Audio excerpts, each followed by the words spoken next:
कृपा सिंधुभ्य एव च पतितानां पावनेभ्यो वैष्णवेभ्यो नमो नमः।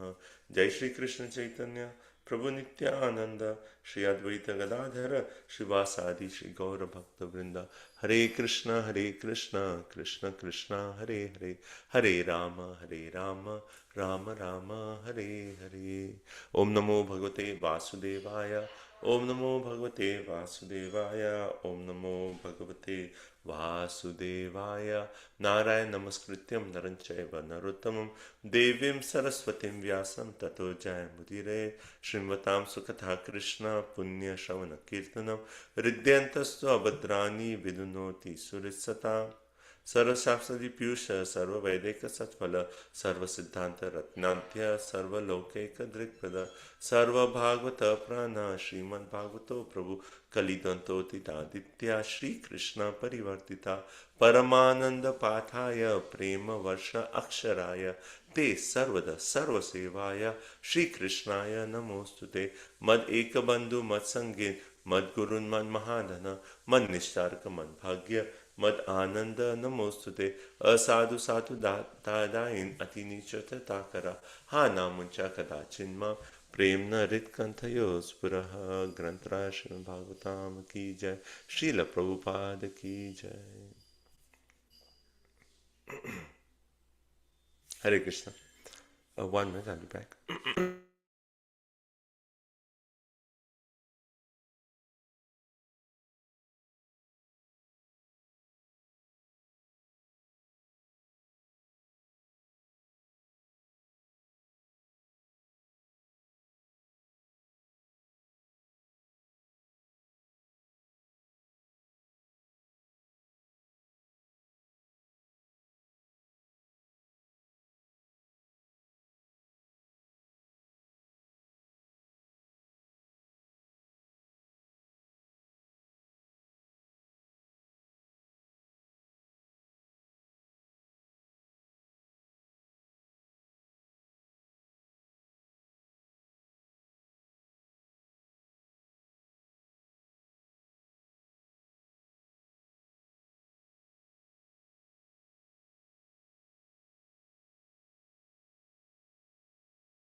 Hare Krishna. Sorry. So, Hare Krishna. So, welcome everyone. So, we are going to continue chanting the song sung by Lord Shiva. Right? So, we are continuing this section of Rudra Gita. And last week, I think a major part of our discussion was on the point of under what circumstances did Lord Shiva appear to the Prachetas, right? And then Vidura's question was very apt. He actually made the point that even great sages, like they actually perform austerities for lifetimes, but still they don't get darshan of Lord Shiva. So what was the qualification of the Prachetas that the Lord Shiva personally appeared? They didn't even worship Lord Shiva, but Lord Shiva personally appeared and spoke this Rudra Gita to them. So that's an important point that we discussed last time. That and that was a question that Vidura asked, and then Maitreya Rishi actually started describing that how the Prachetas, and they actually went to perform this austerity, and then how they came to this place which was actually Mount Kailash, right, where Lord Shiva actually personally resides. And we read like a beautiful description of the place, how the lake, there's this beautiful huge beautiful lake, but the main comparison there, which is very very interesting, was as calm as the mind of a devotee, right? The lake was as calm as the mind of a devotee. And then that was one comparison, and then the second comparison was, and the aquatics in that water, the aquatics, they were also very peaceful. And we discussed this point that when we take shelter of those devotees who are who are shanta because of their devotion to the Lord, right?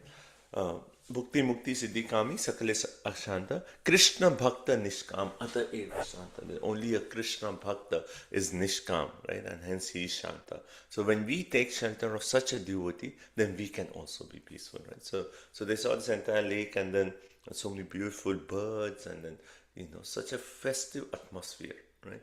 And in that, lake, and they actually appeared Lord Shiva. They saw Lord Shiva appear. Right? And you read a little bit of description of Lord Shiva and how he was accompanied by so many associates, and they were all singing, glorifying Lord Shiva.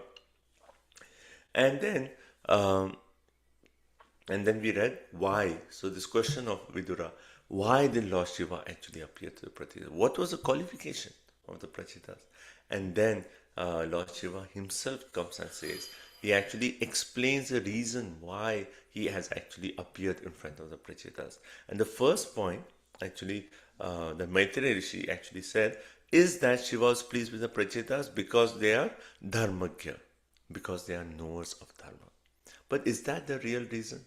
So you see, Bhagavatam is always in levels, right? We always see, okay, there's one reason why something's happening, but there's always deeper meaning. So the first reason is like, yes, those are followers of Dharma, Dharmagya, they are very dear to Lord Shiva. But Lord Shiva himself comes and gives the deeper meaning. And what is Lord Shiva's meaning? He actually made the point. In 28 we read, Ya Param Ramhasa Sakshat Triguna Jiva Samgita Bhagwantam Vasudevam Prapanna Sapriyo Hime. Right? So very nice. Bhagwantam Vasudevam Prapanna. Those who are actually surrendered to Vasudev, Lord Krishna, then those personalities are very dear to me. So because the Prachetas were going to perform this 10,000 year austerity for the pleasure of Krishna, to actually invoke the presence, because it was based on bhakti, Lord Shiva was very pleased with that mood, and he said like, oh, you want to worship Krishna? I will actually tell you the perfect prayers to actually worship Krishna. Right? And hence Shiva actually appeared, and he himself makes the point that a person fixed in dharma, those who are in dharmagya, so Maitreya's first level was dharmagya, and Lord Shiva is saying those who are fixed in dharma for 100 lifetimes, they can get promotion to position of Brahma. But even so rare is that of those who actually worship Lord. Means one has to perform even more austerities or pious activities to actually come to the level of Lord Shiva. But what about Vishnu? That's even beyond, right? So hence to attain Vishnu is actually very, very dear, very, very rare, right? Therefore, devotees of the Lord who actually, are exclusively worshipping the Lord, they are actually very dear to Lord Himself, and the devotees also consider Lord Shiva as dear to them as Lord Krishna himself, because they see Lord Shiva as the best of all devotees. So they actually consider Lord Shiva, are as dear to Lord Shiva as they are Vishnu. Right? And then we started the Rudra Gita. So the first verse we actually read, and quickly, I think we are at, anyone knows, did we cover 36?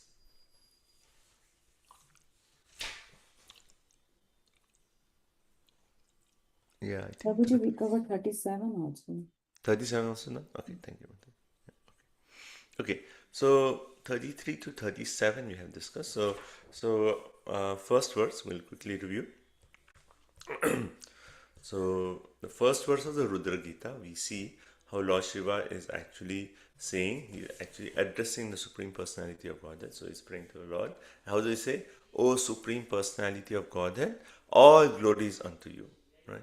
And then further he actually makes a point, since you are all always auspicious. And then in this regard, we discussed the definition of auspicious, and 4 points we actually said that what is actually real auspiciousness, and we actually established that how only bhakti is actually real auspiciousness, right? So when Lord Shiva is saying that you are always auspicious for the self-realized, and then he's actually saying that hence I wish all auspiciousness. I wish that you be auspicious unto me, right? So one way Lord Shiva is saying that the first prayer to the Lord is, "Oh Lord, please be auspicious so for me," right? And you are worshipable by virtue of all perfect instructions you give. You are the super soul, therefore you are as the I offer obeisance unto you as a supreme living being. Right? So the best of the self-realized, you are always auspicious to the self-realized, and then you please be auspicious unto me. Right? So that is the prayer. Swastir astume. Let me also have that auspicious condition, and let me have perfection by worshipping you. Right? So these are two. So one is what Lord Shiva is saying, and the second is a deeper meaning of prayer in each verse. Right? So the glorification is there as well as the prayer, and these are two important aspects of our prayer. Right? When we come in front of Radha Golokananda, we actually first glorify them. Oh Lord, today, your supreme personality of God, or it could be something more sweeter. Oh Lord, you look so beautiful today. This is your mood, and we glorify in one way. And then after glorification, we have prayer. Oh Lord, please engage me in your service. Please give me the intelligence to serve you. Or please always keep me in the association of Vaishnavas. Please do not kick me away from your reddish lotus feet. Narottam Das Thakur prays. So all these prayers. So it is glorification and prayer. So in each one of these verses also we see glorification and prayer. Right? So 34, 35, 36. Right? He offers obeisances to the four Sankarshan. Vasudev first starts with Vasudev, right? So Vasudev, Sankarshan, Pradyumna, Aniruddha. Right? And why does he offer obeisances to these four personalities? Because first he is actually purifying the subtle elements, starting with the chitta, consciousness. Then he is actually purifying the ahankar, the false ego. Then he's purifying the intelligence, right, buddhi, and then he's purifying the mind. Right? So when he says purifying, he's praying, oh Lord, please purify my chitta. Right? Please purify my false ego. Please wake up my intelligence so that I can serve you. And then he's saying the mind, let my mind be purified so that it is always fixed in bhakti. Right? So in that way he's praying. Right? So 34 quick review is he's prayed to Vasudev. Right? So verse particular says Vasudevaya Shantaya Kutasthaya, right? Swarochisho. Right? So basically he actually says you are the origin of the creation by virtue of the lotus flower that sprouts from your navel. You are the supreme controller of the senses and sense objects, and you are the all-pervading Vasudeva. You are most peaceful, and because of your self-illuminated existence, you are not disturbed by the 6 kinds of transformation. Right? So basically here, when he's praising the Lord, that, oh Lord, you are not disturbed by the 6 kinds of transformation. The prayer there is, please purify my consciousness so that my consciousness is not disturbed by the 6 kinds of transformations. And we discussed this, that it could be like, birth, death, old age, disease, that's one. And then the other that Prabhupada actually talks about is like hunger, thirst, illusion, old age, death. Right? So any of these external transformations, we do not want our consciousness to be agitated by that. So that is the first prayer that he offers to Vasudeva. Okay, and Vasudeva is in control of the senses and sense objects. Right? Then second, on 35, he offers prayers to Sankarshan. Right? So the verse starts with Sankarshanaya Sukshmaya Durantya Ayantakaya cha Namo Vishwa Prabodhaya Pradyumnayantar Atmane. So he's offering obeisance to both Sankarshan and Pradyumna. Right? So 4 presiding deities: Vasudeva, Sankarshan, Pradyumna, Aniruddha. So having offered obeisance to Vasudeva, then to Sankarshan, where he's actually saying, oh Sankarshan Sukshmaya, right? So it says, unto the subtle, unmanifested material ingredient, Durantyaya, unsurpassable, right? So in 34, we see, he's actually saying,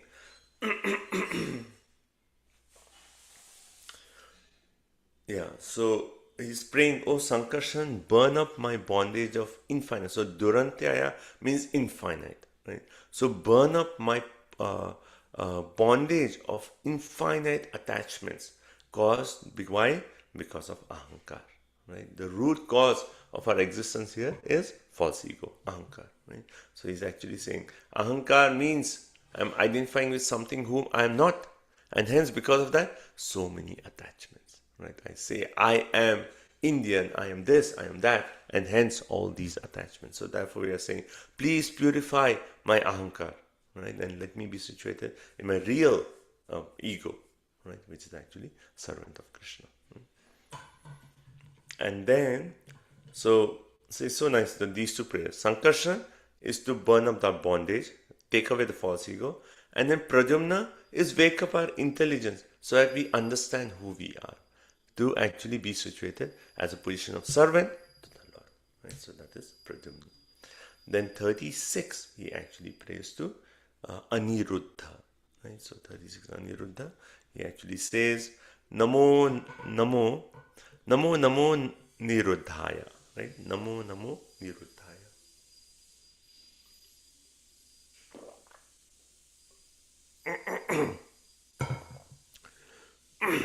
So Namo Namo Niruddhaya. So he's actually offering obeisances to Aniruddha.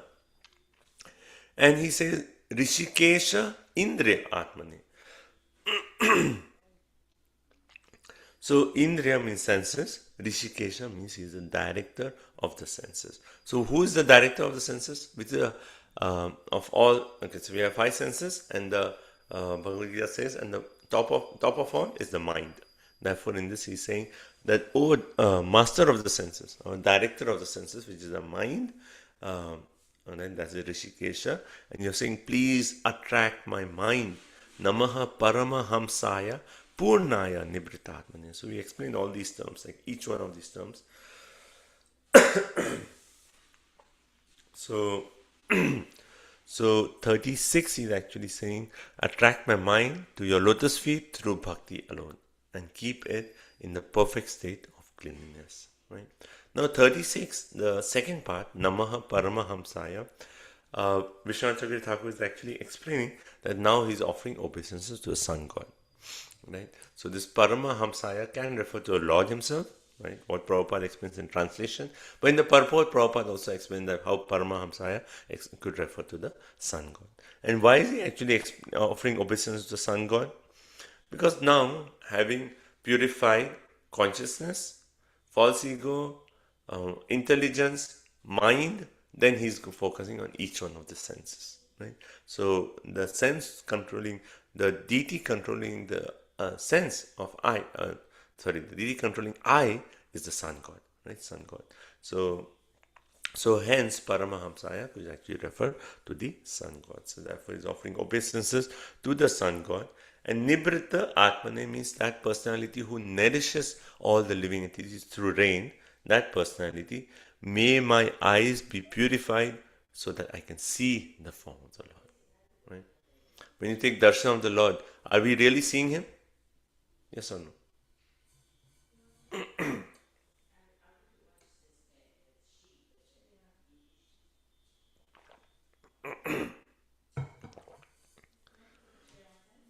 Okay, everyone is listening, just hiding behind the camera. Yes, we are seeing the Lord. Yes, Prabhuji. Okay, so if you can turn on the cameras, I know that that's okay. Thank you. Okay, so what is my question is like, okay, when we are seeing the Lord, are we really seeing? Can we see Krishna with our eyes? We can see with the eyes provided the eyes are purified. Because if we can, like so many people, they come take darshan of the Lord, and for anyone who's not offered service to the Lord, they'll come in front of Radha Goloka and it's like, oh, it's like, yeah, okay, Krishna is there, and they may just fold their hands and walk away. But those who offer service, what happens? Then you get that attachment, you get purified, and then you see the Lord just like, oh, Radha Goloka, now you feel attachment, you feel affection for them. Why? Because you have purified yourself by offering service. You're purifying your eyes so that you can see. So hence, Lord Shiva is saying, oh Sun God, please purify my eyes. Because if you don't purify my eyes, how will I see the Lord? So purification of the eyes. 36, right? Then 37, yeah, we discussed, right? Swarga Apavarga Dwaraya, right? So Swarga means heavenly planets, Apavarga means the path of liberation, right? Dwaraya, the door. Who actually, let's see, 37. Yeah, so 37, the first part is also referring to one way, the sun god, Surya, right? So you see that two explanations. Prabhupada is actually focusing as, my Lord, O Aniruddha, you are the authority by which the doors of the higher planetary system and liberation are opened. Now Vishwanath Chakravarti Thakur is actually explaining that these two first lines also refer to the sun god, because the sun god Hiranya Viryaya, who actually accomplishes actions by 4 sacrificial priests. Hiranya Viraya is Agni, right? Right. So the first two lines says, "My obeisance unto you, most purified, who is most purified, authority by which the doors of heaven and liberation are open." Right. So one way this actually again refers to the sun god, and then the line 3 and 4 is actually the next where he's actually offering obeisance. Namo Hiranya Viryaya. That is the Agni Dev. And Agni Dev is the presiding deity for who? The deity of voice, right? Voice. So we are saying, "Oh Lord, oh Agni Dev, please purify my eyes." And that's why the word Hiranya Virya is one who actually does sacrificial offerings. Right? When we say Swaha, Swaha, what are we doing? We're purifying our voice. Our voice is chanting mantras. Right? So we are, when we glorify the Lord, we speak of the Lord, we discuss Bhagavad Gita, we are purifying our voice. And hence here the prayer is to Agni Dev, "Oh Agni Dev, please purify my voice so that I can only speak about Krishna." 37. Okay. So now we'll continue with 38. Hare Krishna, Prabhuji. Prabhuji, I have a question. So Yes, ma'am. we read that Anirudh is the director of the mind, but in Yes. the second canto we read that the controlling deity for the mind is the moon. No? Moon. Yes. So is in the cosmic manifestation, and Anirudh is the ultimate controller of the mind? Yeah. So if you actually see the next verse, 38, he's offering obeisance to the mind, or to the moon. Oh, okay. So next verse is moon. So yes, so it is at two levels, as you explained nicely. That initially it is, if you see the expansions, right?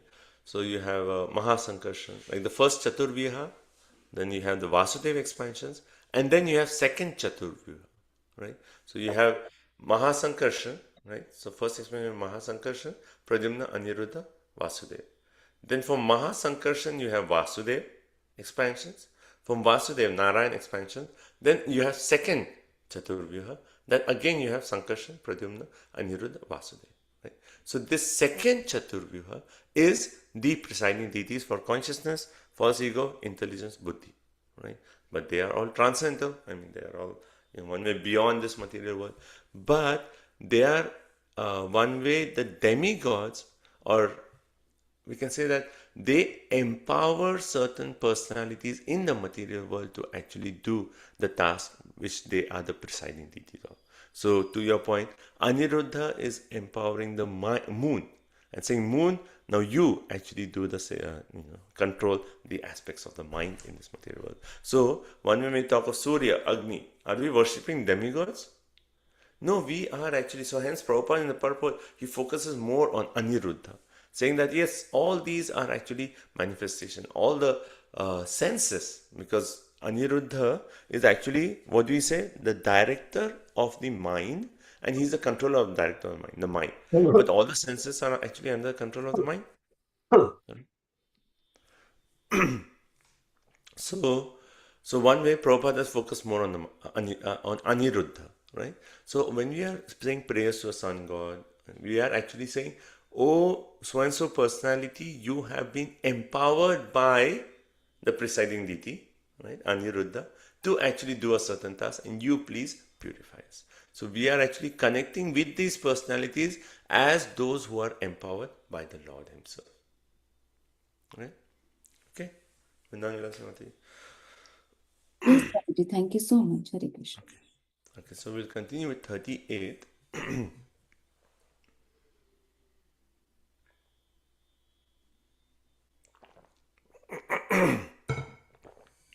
Okay, so today we don't have a list, but let's just do. So Arundhati Mata, you can read first. Okay. Then we have Divyanita. I'm just saying alphabetically, right?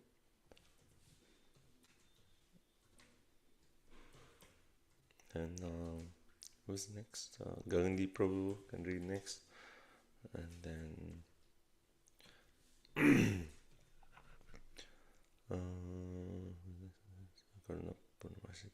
Kaushalya Mata, you can read. Then you can have Mona Mataji. Vamshi Gopal Prabhu.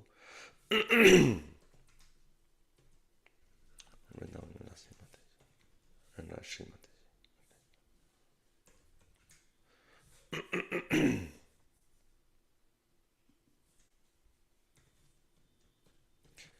Okay. And since Ratnadika is not here, maybe you can also read the Sanskrit. Okay, that's okay. Okay, so we'll start with Arundhati Priyasi Mataji. So 38 Mataji, can you start? Okay, Hare Krishna.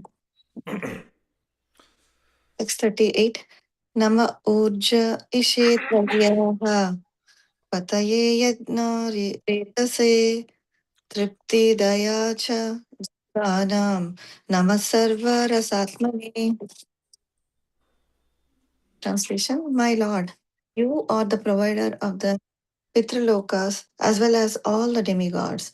You are the predominating deity of the moon and the master of all three Vedas. I offer my respectful obeisances unto you because you are the original source of satisfaction for all living entities. Hare Krishna. So basically, if you see, here you say Namaha Urja. Urja basically means the form of offerings to the Pitras.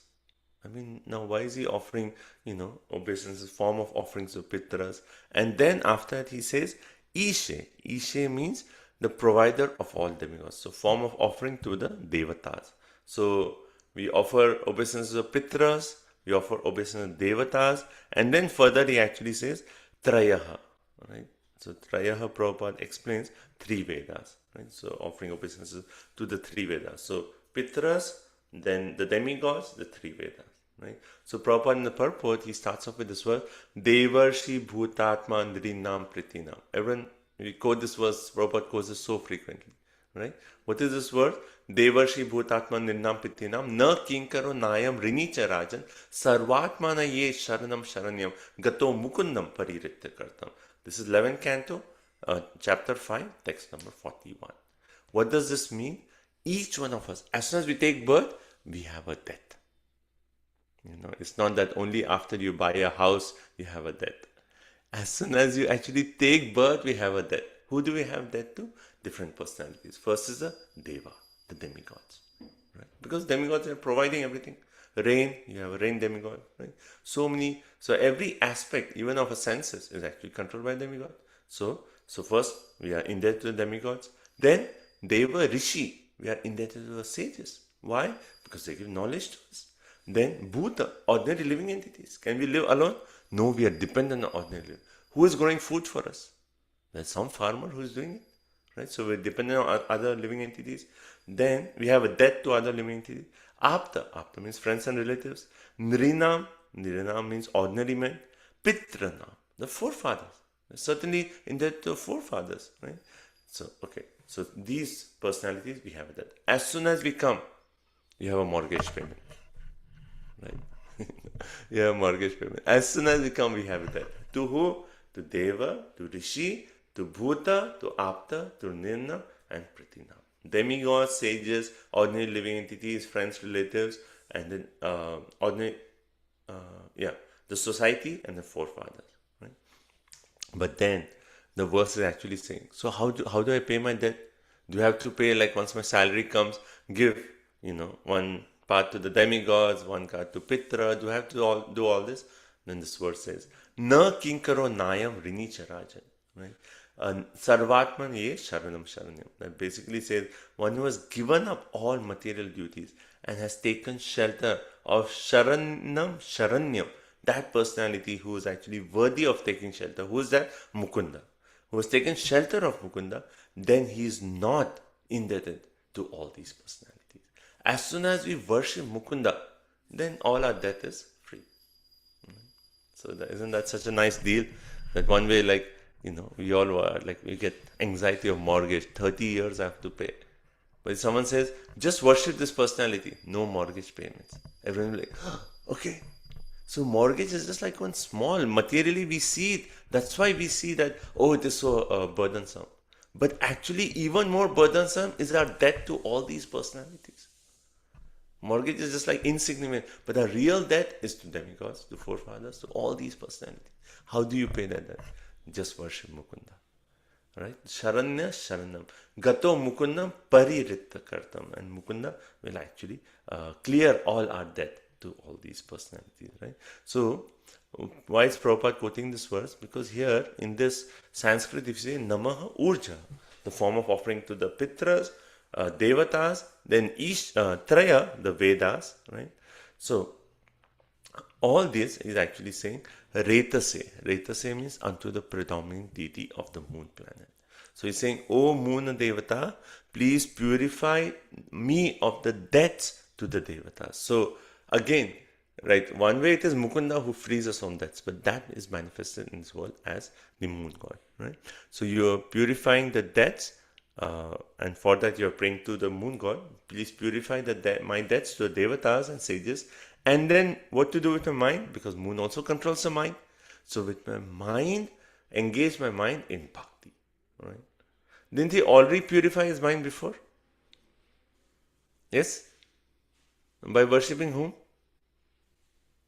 We just discussed, right? Anirudh. Anirudh, right? So he already purified. Why is he purifying again? Because the mind is so difficult to control that he's again saying a prayer. The mind is very impossible, right? Krishna himself says, right? In Bhagavad Gita, in 6th chapter, he actually says, very, very difficult, right? Pramata balavad dridam is like so difficult. Chanchala hi mana Krishna pramati balavad dridam, right? So Chanchala is so difficult to control the mind. So hence second time he is offering obeisance and saying, oh mind, very difficult to control. Please, I'm offering my obeisance, you purify my mind. Right? Is it easy to control the mind? I mentioned this point last time. You know that I was once in we went to a holy name retreat. And then there was so much, we're trying to focus the mind, that's like, main part of a japa is you want to bring the attention to our japa. And classes were based on that, and I was chanting, and I was like, oh, mind, I have to really focus. And then we had just traveled, late night, previous night, and mind was already tired, and I was like, I cannot do it. I was almost like, I cannot do it. My mind is already so tired. I slept like maybe 3-4 hours last night. And then now I have to focus my mind on the holy name. I almost felt like, not possible. But then afterwards I realized, that is such a nice thing. When we ourselves say, oh mind, I cannot do it, we'll actually take shelter of Krishna. So that was a very nice realization, because I felt impossible. And at that moment I said, Krishna, only you can control the mind. You please take charge. And mind is you're the presiding deity. You take charge of my mind. My mind is a rascal, but you are the presiding deity. You take charge of my mind, and you please help me control the mind so that I can hear your holy name. So that actually was very powerful realization that I had, and I always meditate on that. So here again we actually pray, oh Lord. So here is this. Here we say Krishna directly, but here is specifically saying Aniruddha, and then the presiding deity as Soma Devata. Please, and then we have to we don't have to necessarily say to Soma Devata. Our Ishtadev is always Nandanandan Krishna. So we can directly say to, oh Krishna, please, you are controlling my mind. You please purify my mind. Right? Now, there's another point here. Because if you see further in the verse, the last word says what? Sarva rasa atmani. Right? So we have heard the word rasa. Rasa means taste, right? The sweetness. So one way, the last word he actually says, he's offering obeisances to the moon as the form of rasa, taste, right? To purify the taste and tongue. That may my tongue taste sweetness of things related to you. Right? So two prayers are there. One is relating to the mind, and second is relating to tongue. Let my tongue actually taste the sweetness of things related to you. Right? The whole purpose of Bhagavatam is to get the sweetness, to taste the sweetness of Bhagavatam. We speak Bhagavatam and we feel like, oh, so sweet. So we are praying, let my tongue experience that. Right? So Prabhupada is actually explaining this connection between the moon and the taste. Anyone knows in Bhagavad Gita there's this point? What is it? Connection between the moon and the taste. What is the connection? Hare Krishna Prabhuji, I think we read moon gives the taste. to The the juice all to all vegetables the and all. vegetables. The juice to all the vegetables. Yes, Bhagavad Gita 10th chapter, what does Krishna say? Moon, actually the moon shine, it actually gives the juice to the vegetables. And then when we actually taste anything, it is that juice that we are tasting, right? If something is very, very dry, there's no taste. It is the juice in everything, the liquid rasa, that gives a taste. And that is actually provided by the moon. So hence that connection between the taste and the moon. Therefore, the second part of this is Sarva Rasa Atmani, that you are the one who's giving all this juice. So I want to taste that. But what kind of juice I want to taste? The sweetness of Krishna Katha. Right? So nice, right? So this is and Prabhupada in the purport also says, when we talk of tongue and taste, what do we say? Maybe we are already in our mind. We are hearing this from the mind. What is going on? Mahaprasade Govinde Nam Brahmani Vaishnava, right? So Prabhupada talks about that. He says, Bhaktivinoda Thakur has sung a verse indicating that tongue is the most formidable enemy, right? Sharira avidya jal jodendriya tahikal, right? So all our senses are ignorant, right? Ignorance. But Sharira Vidya, Jodendriya Tahikal, but the sense is the most voracious of all the senses. Right? Jive Phale Vishasagare, Tar Mate Jivati, Lobhamaya Sudurmati, Takita Katina Samsare, Krishna Baradaya. But Krishna, you are so kind that you have given this prasadam, and just by relishing the prasadam, we can control our tongue. Okay? So Prabhupada says that our tongue can be controlled by eating Krishna prasadam. Text 39. Everyone following? 38. Okay. Next, Divin Mati. Sanskrit. Text 39. Sarva Sattvatmadehaya Visheshaya Sthaviyase Namastrailokyapalaya Saha Ojo Balaya Cha. Translation. My dear Lord, you are the gigantic universal form which contains all the individual bodies of the living entities. You are the maintainer of the three worlds, and as such, you maintain the mind, senses, body, and air of life within them. I therefore offer my respectful obeisances unto you. Okay. So what all have we covered? I we said, alright. Then we talked of speech, right? Then we talked of the mind again, second time. Then we talked of taste, right? So what is left? So okay. So that's we talked of those. Then now in this verse we are talking of the earth, the air, right? Yeah, these two elements, the earth and the air, right? So earth is connected to which sense? Everyone remembers our universal creation, right? Earth is connected with sense.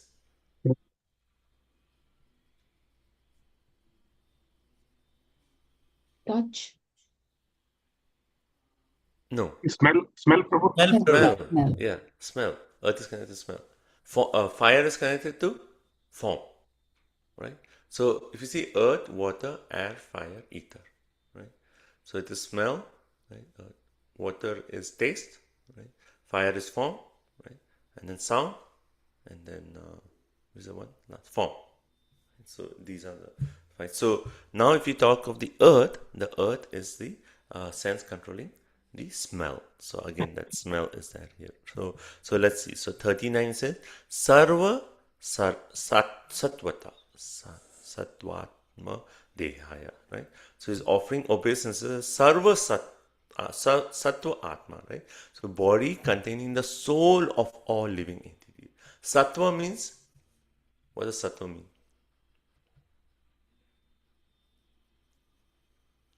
What does Sattva mean? Goodness. Goodness, but here see what Prabhupada says, word to word? Existence. Existence. Because Sat means, you see Satchit Anand, right? Sat means existence, right? So that Sattva means existence. So the existence of all living entities, where is it? In the form of the Hiranyagarbha form.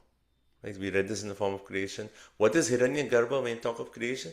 The sum total of all living entities in this material world is the Hiranyagarbha form.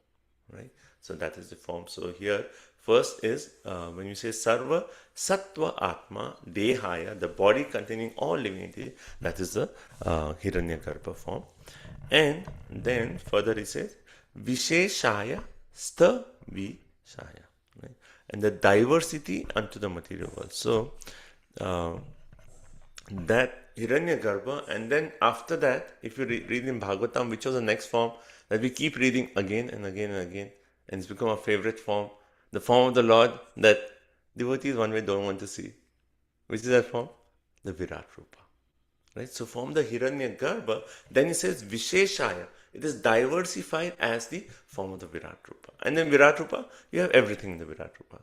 All the senses, all the demigods, all that, right? So next is the gross universal form, that is Stavise.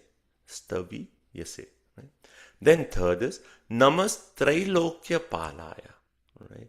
So third, when he says Trailokya Palaya, that is actually referring to the protector of the three worlds. Right? Trailokya means three, Palaya means maintainer.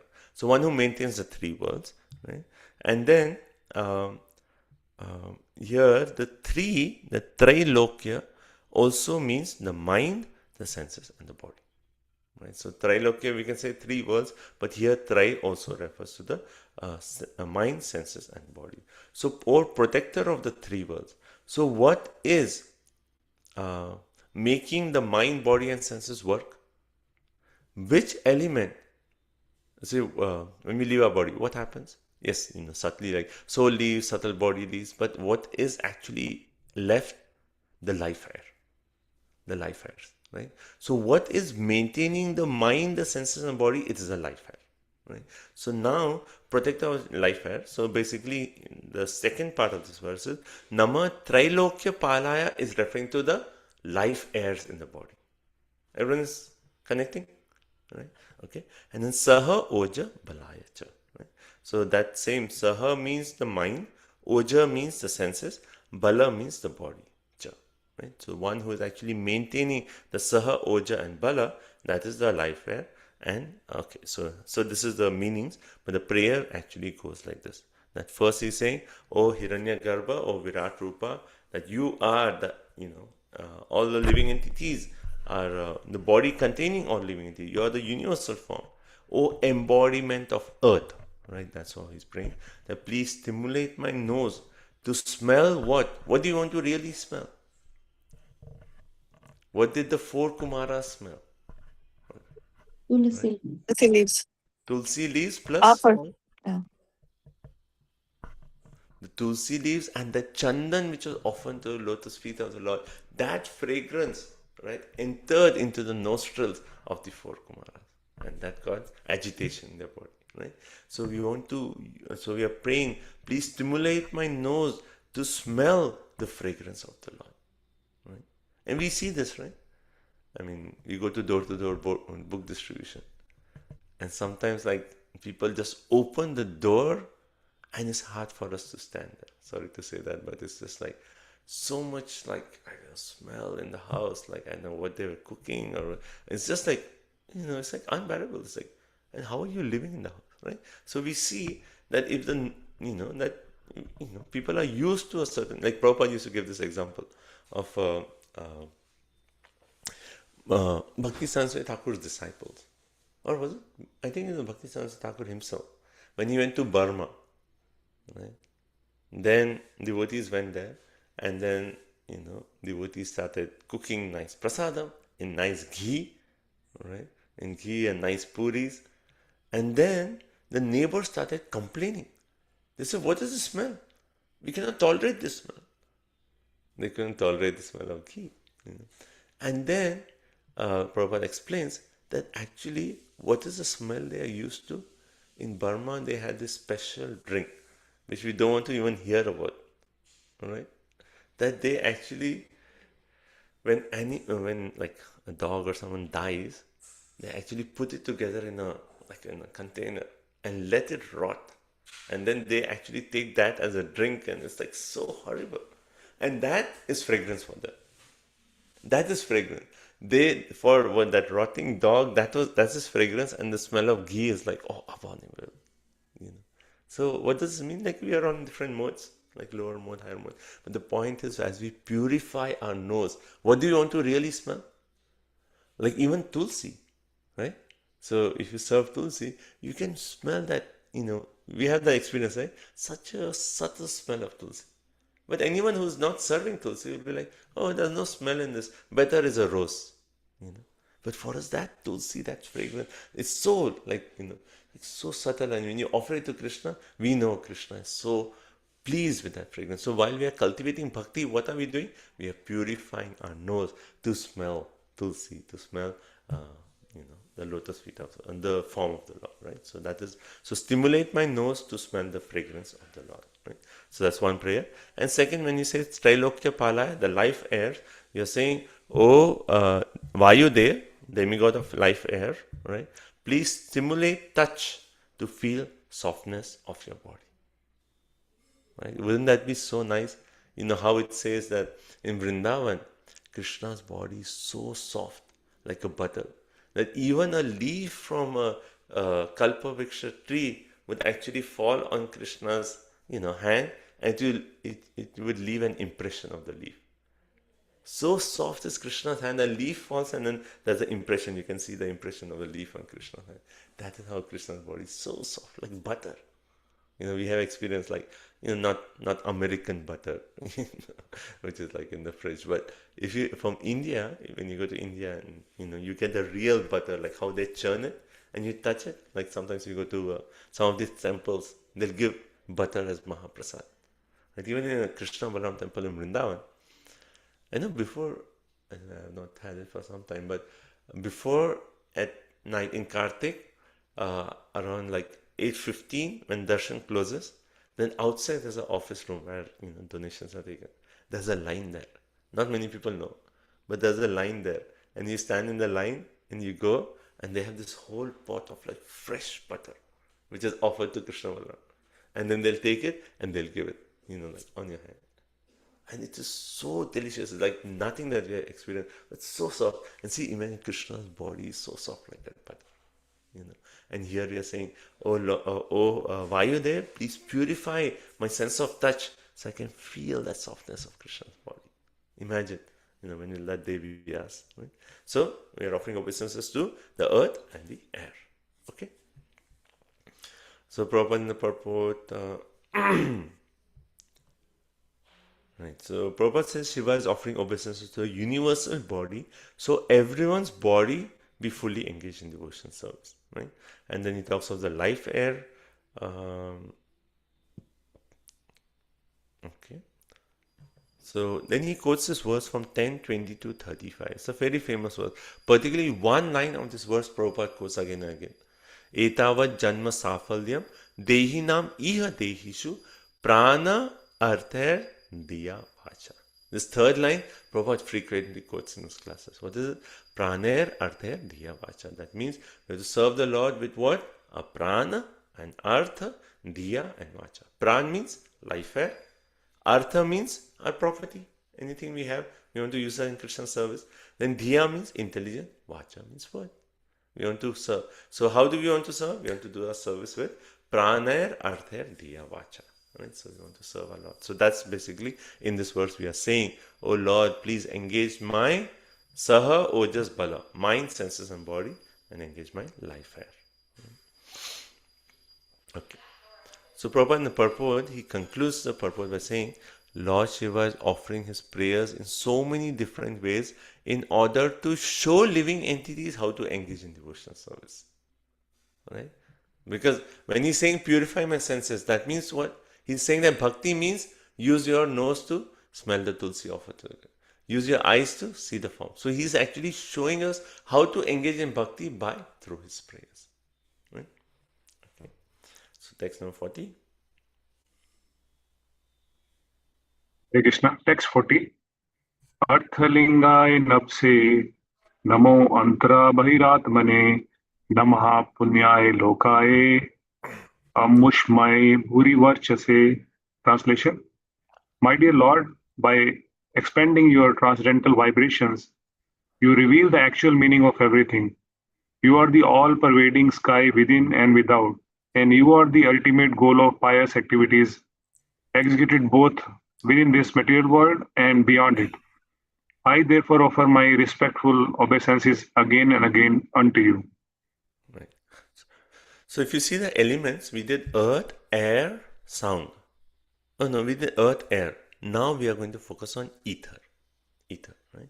So in this verse, he offers obeisances. I mean, he's praying to ether to actually purify this element of sound. Right? So Artha Lingaya. Artha means meaning. Right? We hear the word Artha frequently. Artha means meaning. Lingaya means reveals.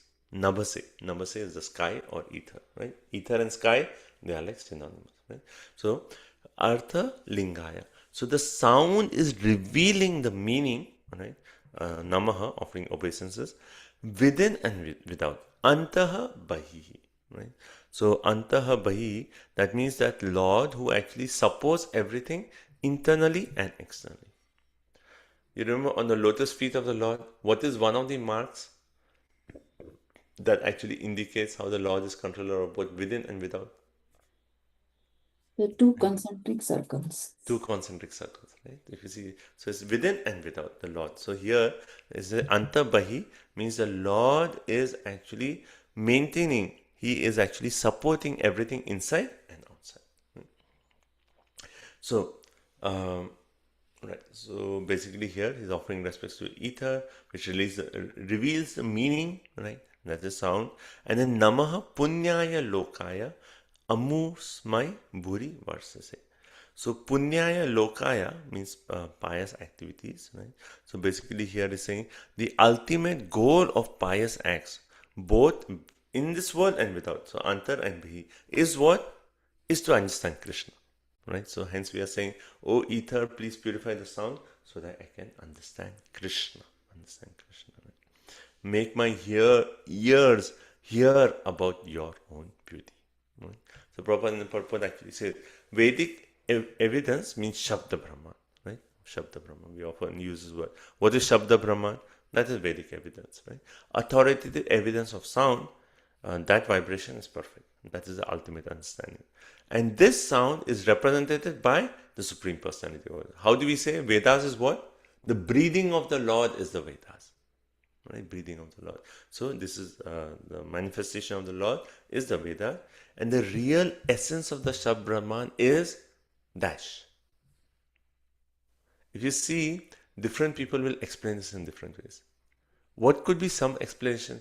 Real essence of the Shabda Brahman is what?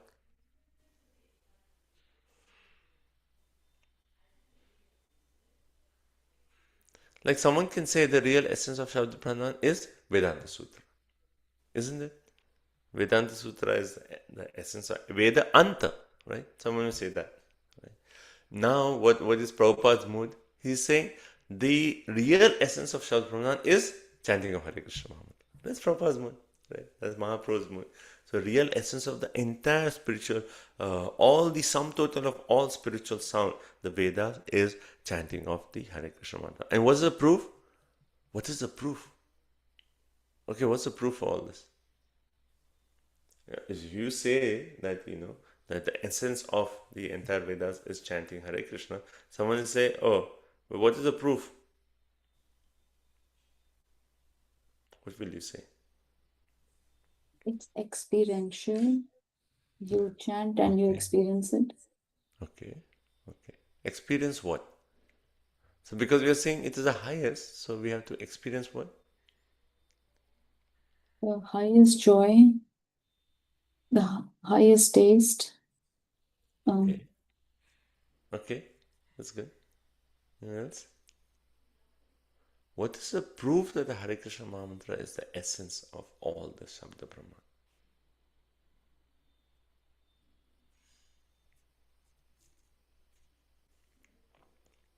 So Prabhupada explains this point. He says, by vibrating the Hare Krishna Mahamantra, the meaning of everything will be revealed to you. Right? So what is the verse? What is the proof? Bhagavad Gita 15:15. Vedesya sarver aham eva vedya. From all the Vedas, who is to be known? Krishna is to be known. Right?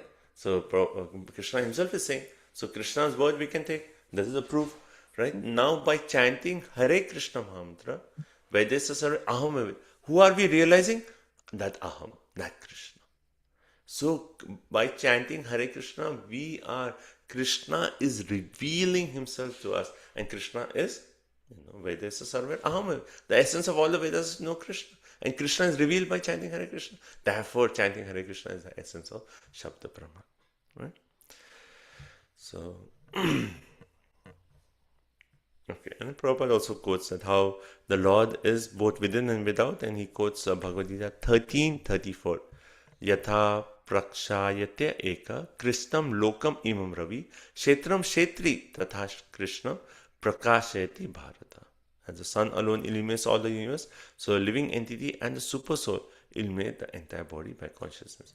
In other words, the consciousness of both the soul and super soul is all pervading.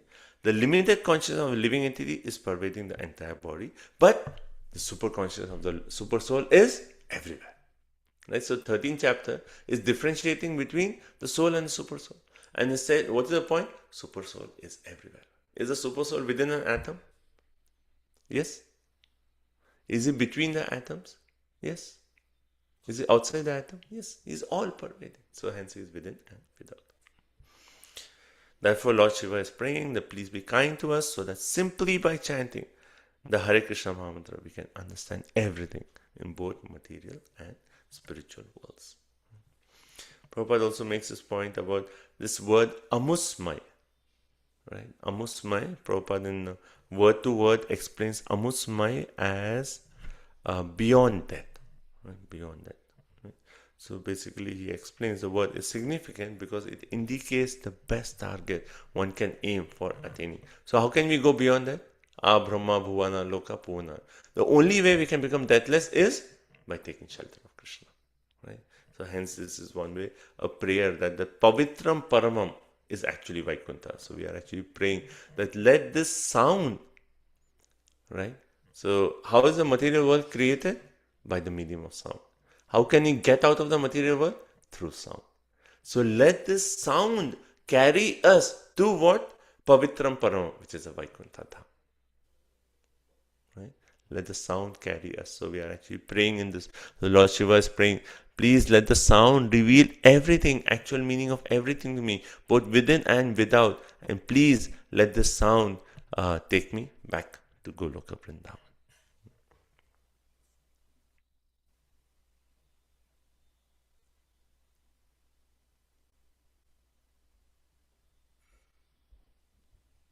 Okay.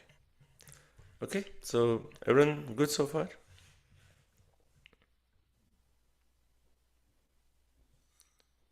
Any questions? Hare Krishna Prabhuji, I Yes. just have a quick question. Yeah. So Lord Shiva always chants Ram. That's what I have heard. And we were Chants the talking name about of Ram, you're saying? yeah, and we're talking about Hare Krishna month. I mean, both are same Krishna Rama. Yes. And that's why I guess Srila Prabhupada is using Hare Krishna here. But I just wanted to clarify or like wanted to understand. So Lord Shiva is always chanting Ram, right? Lord Shiva's Ishtadev is Sankarshan actually. Sankarshan. Right? Okay. So even that Ram is one way indicating Sankarshan. Okay. You know.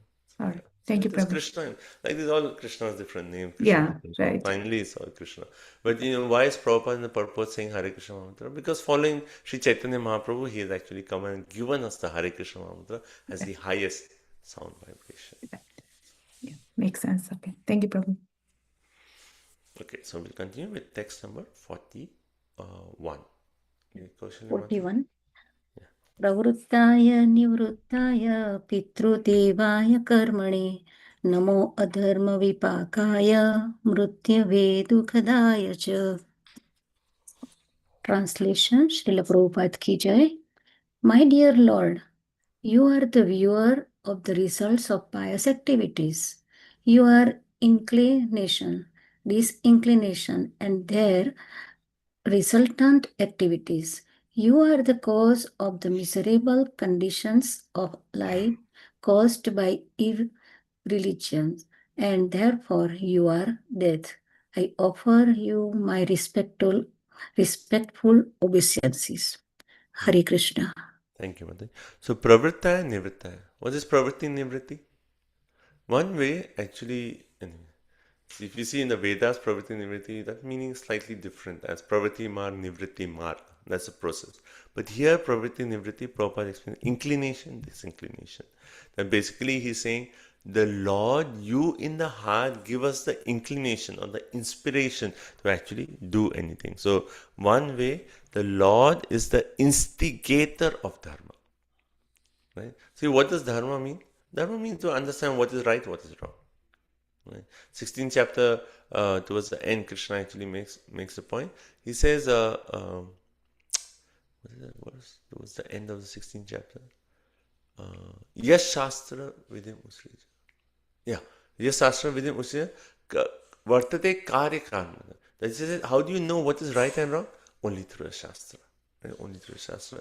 So here through Dharma, hence the Lord is called instigator. Here it says Pravritti Nivritti. So what is Pravritti Nivritti? That's basically referring to Dharma. So first is the Lord who is the knower of Dharma, the giver of Dharma, right? And then Pitra Devaya Karmani. Pitra Deva means, again we refer to the word Pitra before also. So giver of the results of worshipping Pitra. That is Pitra Devaya Karmani. And then Namo Dharma Vipakaya. So the Dharma is actually Adharma Vipakaya. When you break the words, Adharma. The giver of the result of irreligious activities. And then Mritvaya Dukkadaya Cha. Right? And then the last line says Mitraya Dukkadaya Cha means the giver of death and miseries. So you're saying, oh Lord, I offer obeisances to you who are the giver of the death and miseries, who are the giver of the results of impious activities, who are the results of the worshipping Pitras, and the fourth point, who are the actually pravritti nivritti, who are actually the giver of dharma. Right? So up to 39 or up to 40 is basically offering obeisances to the consciousness, then false ego, intelligence, mind, then all the senses, eyes, speech, eyes, tongue, mind, nose, right? We offer, and the elements, earth, air, ether, right? All those. So up to 40 is purifying all these elements. After purification, now he is actually saying that, Lord, you are the one who gives dharma, who gives the results of all activities of worshipping Pitras. You are the one who actually adharma, the giver of results of irreligious activities, and you are the one who gives the results of death. Right? Death, giver of death. So, and hence, what is the prayer here? Namaha. I offer obeisance unto you. So Prabhupada in the purport, he actually says how the Supreme Lord is in the core of everyone's heart. Which is the verse.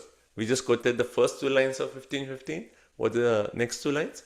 Ishvara, Sarvasya chaham hridi sannivishto mata smritir jnanam apohanam cha.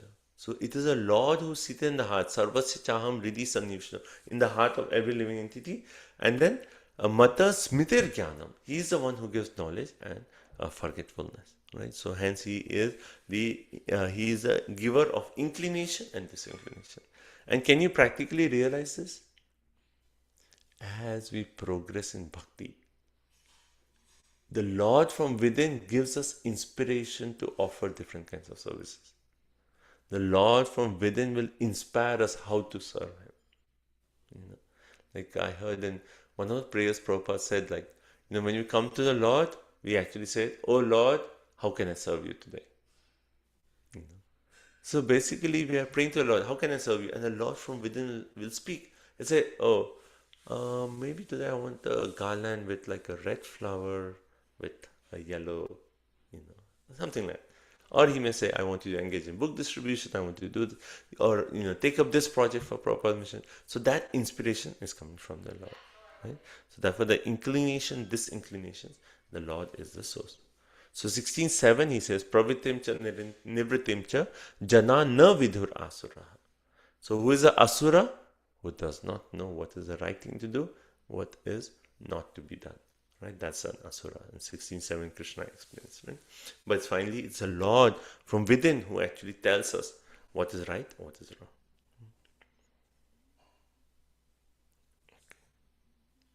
Okay. Now why is the Lord praised as Dukkadaya? Prabhupada explains. For those who are non-devotees, finally it is the Lord who is giving them. Is the Lord so cruel that his own living entities, he is putting them to suffering, he's giving them death? Is the Lord so cruel? No, the Lord is not cruel, but Dukkadaya, we actually, why would you praise the Lord as the one who gives the suffering of death? Because this whole cycle of karma is the Lord's plan for us to realize that how this is not the place for us. If everything is very happy, everything, then no one will take up bhakti. But that pain of like the fear of death, I mean anyone, even an atheist, when there's a fear of death, what will he do? Say, oh God, well, whoever you are, whatever you are, please save me. Right? Right? We do that. So that Lord who through this system of death, through the system of karma, is actually inspiring everyone to finally come to a point of bhakti. That Lord, we offer our obeisances to him. Okay, next 42. Hare Krishna. 424-42. Namaste Ashishamisha Manave Karanam Mane Namo Dharmaya Bruhate Krishnaya Kuntaste Medhase Purushaya Purnaya Sankhya Yogeshwarascha. My dear Lord, you are the topmost of all bestowers of all benediction, the oldest, the supreme enjoyer amongst all enjoyers.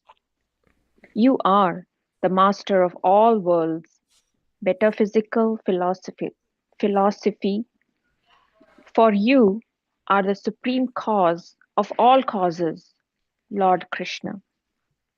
You are the greatest of all religious principles, the supreme mind, and you have a brain which is never checked by any condition.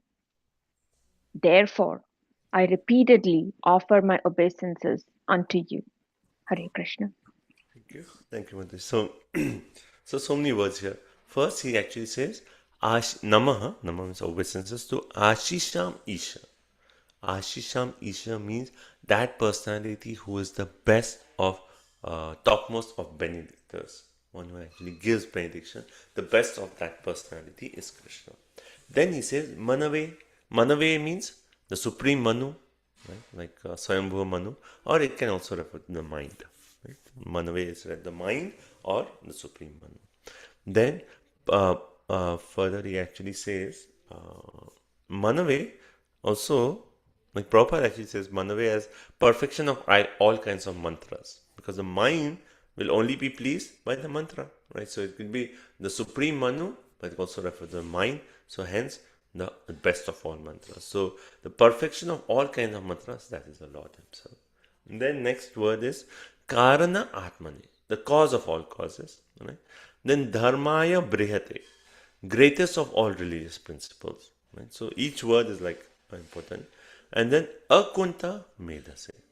Akunta Medase. So it says Krishna Akunta Medase, one whose brain is never checked.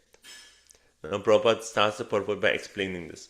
Krishnaya Akunta Medase. The living entity, what is our brain? Our brain is unlimited or limited? So Prabhupada explains so nicely. He says, we are that insignificant atomic particle, and hence our brain is just like that atomic particle. So limited, right? So limited. We are so insignificant. So soul is atomic, therefore the brain's atomic cannot have atomic brain cannot have unlimited knowledge. But how is the Lord? Akunta Medase. He is unlimited knowledge. Right? And Prabhupada, very interestingly, like, I had to look up like Google to find this out. So Prabhupada said, the scientists have stopped their brain work by the theory of uncertainty. I was trying to understand, what does Prabhupada mean? And then I could connect it because, we are learning, whenever in our high school or wherever, we learn this principle of uncertainty. Heisenberg's principle of uncertainty. And what is that? And basically they say that a particle's momentum and the mass cannot be simultaneously determined. Right? So there's uncertainty in the system. And the scientists use this principle and say, oh, anyway, it cannot be calculated. Hence, there's uncertainty. So therefore, we have come to a limit and that's it. So either we can do this or that. But how is Krishna? So scientists have stopped their understanding. They just give the excuse of uncertainty and they stop their understanding. But Krishna has unlimited. Therefore, there is no scientist who can actually compare to Krishna. Right? So hence it says here, or we can say Krishna is the unlimited scientist, right? The highest of all scientists. He has unlimited brain. He knows everything. Right? So Krishna Prabhupada quote 726, Vedaham samatitani vartamani cha arjuna bhavishani cha bhutani mam tu vedana kaschana. Then Krishna is saying, oh Arjuna, everything that's happened in the past, happening in the present, and all things that are yet to come, only Krishna knows. Right? Only Krishna knows. Everything. Krishna knows what is yet to come. And I also knows all the living entities, Bhutani, Mam tu Vedan, but no one can know me. Therefore, Krishna is Akunta Medase. He has unlimited knowledge, unlimited brain. Right? So Prabhupada says, a Krishna or a representative of Krishna, even a devotee, there is no question of theory of uncertainty. Everything is perfect, everything is certain. Past, present, future, everything is perfect. That's that's what Prabhupada explains. Akunta Medase. Then he says, Ashisham Isha. Right? So, without being empowered by Krishna, one cannot offer benedictions to anyone. Right? Even the demigods know this. That yes, people come and worship us, but we cannot give anything unless Krishna approves.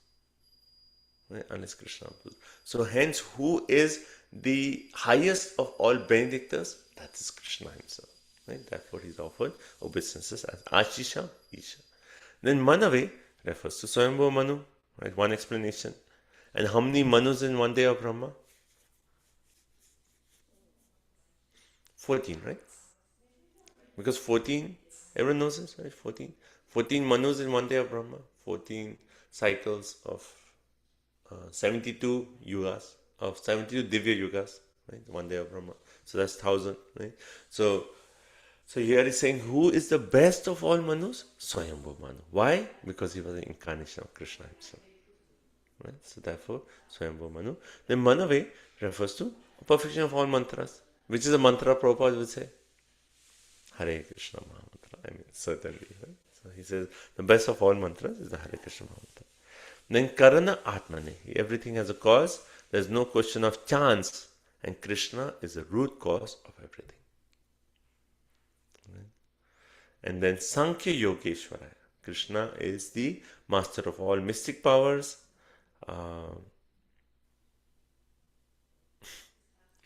Prabhupada said there are many pseudo-gods with little fragmental mystic powers, but they are simply fools. Krishna is the real Yogeshwara, the master of all mystic power. Then he explains Purushaya Purnaya, right? He is actually, Prabhupada says, in Brahma Samhita Krishna has said, Govindam Adi Purusham Tamaham Bhajami. Right? Even in Bhagavad Gita, Krishna says, Purana Purusha. Right? Purana Purusha. So this shows that Krishna is the oldest of all, yet he is always Nava Yovanam. Therefore, the Purushaya Purnaya. Purnaya means oldest personality. So he is the oldest, yet he is ever youthful. And the last word is Dharmaya. Krishna is the original propounder of all kinds of dharmas. Prabhupada quotes, Searcher Veda Vido Vipra. Oh, that's a verse on Mahabharata. But he also quotes Dharmam tu Shakshat Bhagavad Pranitam. Right? That Dharmam tu sakshat bhagavad pranitam. What is the essence of all dharma? Krishna is the original propounder of all kinds of dharmas. Sarva dharma parityajya mam ekam sharanam vraja. That is real dharma. So 40, 41, 42, 43. Right? He is offering obeisances to different aspects of the Lord. Right? As the topmost of Benedictors, as a supreme Manu, as the perfection of all mantras, as the cause of all causes. Okay, 43. Let's see who read already. So It's my turn, Prabhuji. okay, Mona Mataji, go ahead. So one second. I just wanted Yeah. to know this. Is this Puranaya or Purnaya? Because So if you see the word Mata is Puranaya, and Prabhupada right? also in the purport is explaining the oldest person. Yeah, So Purna would be complete, complete, but Puranaya is the oldest. Right? oldest. So how in 8th chapter does Krishna say how we should worship Krishna? 8 point, which is the verse? Where he actually says, as the oldest person, and yet he's always ever youthful. Right? So Puranaya. Okay. And Prabhupada says, well, Krishna is also accepted in Bhagavad Gita as Purana Purusha, the oldest. That's how Prabhupada says, like when the Bhagavad Gita battle was, Kurukshetra battle was taken, Krishna was at least 100 years old. But do you ever see a Krishna, photo of Krishna with a beard or white hair or, he's ever youthful, always 16-year-old. Right? Okay, 43. Shakti Sametaya Metushe Hank Kritatmane Cheta Akuti Rupaya Namo Vache Vibhutaye. My dear Lord, you are the supreme controller of the worker, sense activities, and results of sense activities, karma. Therefore, you are the controller of the body, mind, and senses. You are also the supreme controller of egotism, known as Rudra. You are the source of knowledge and the activities of the Vedic injunctions. Krishna. So this is like, this ends one particular section. So in the last verse, he's offering obeisances to whom? Miduse. Miduse is who? Rudra. Lord Shiva is saying in the prayer that when we offer prayer to Lord Shiva. Now one way will say like, he's telling that I should offer obeisances. He's obeisances to himself. Right? Because it clearly says, right? It says Miduse, Rudra. No, he's not offering obeisances to himself. He's actually saying that by the mercy of the Lord, I am empowered with this control over Ahankar. And he's saying, oh Lord, please purify. But only by your mercy can I purify that Ahankar and convert that to real egotism. Right? And I am a servant of Krishna. So let me never be influenced, like how Brahma also prayed. I'm managing this entire world, but let I not be influenced by this world. Let me never think that I am the controller. So similarly here Rudra is saying, let me pray to the Lord that I may never be bewildered by the false egotism, and may always be situated in the real ego as servant of Krishna. Right? So here Prabhupada says, he's offering respects to the presiding deity of Ahankar, who's Rudra himself, and he purifies the Ahankar with three aspects. There's Devata, that is the sense karma, and the element karana. Right? So Devata, Katra, sense karma, element karana. Right? So purify action of my false ego. Right?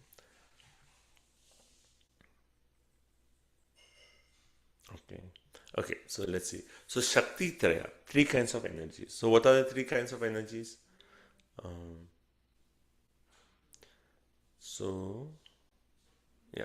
So Prabhupada explains. So there's Adideva, Adhyatma, and Adiputa. Right?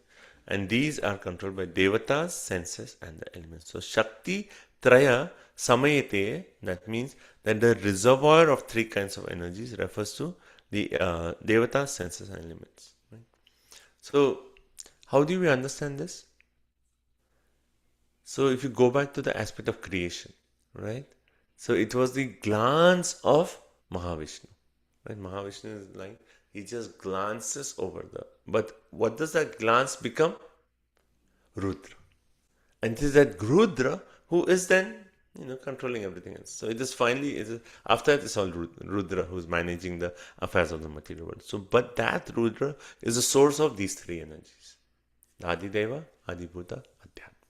Right? So hence we are offering obeisance that it is in these Adibhuta, these energies, Devata, senses and elements. Yeah, so he's a reservoir of that. Then the next point, he is Miduse Ahankritatmane. Ahankar, we know, false ego. The source of the false ego, the presiding deity, is Miduse, Rudra. Right? Then further he actually says, Cheta Akuti Rupaya. You are the form of knowledge and action, and Vacho Vibhutaye. You are the revealer of the Vedas. You are the source of the knowledge and the activities of Vedic injunction. So here Prabhupada explains, since Lord Shiva himself is the control of egotism, he indirectly wants to be purified by the mercy of Lord so that the real egotism can be awakened. What's our real ego? What's real ego? Jivera Swarupoy, Krishnera Nitya Das. That's our real ego. Right?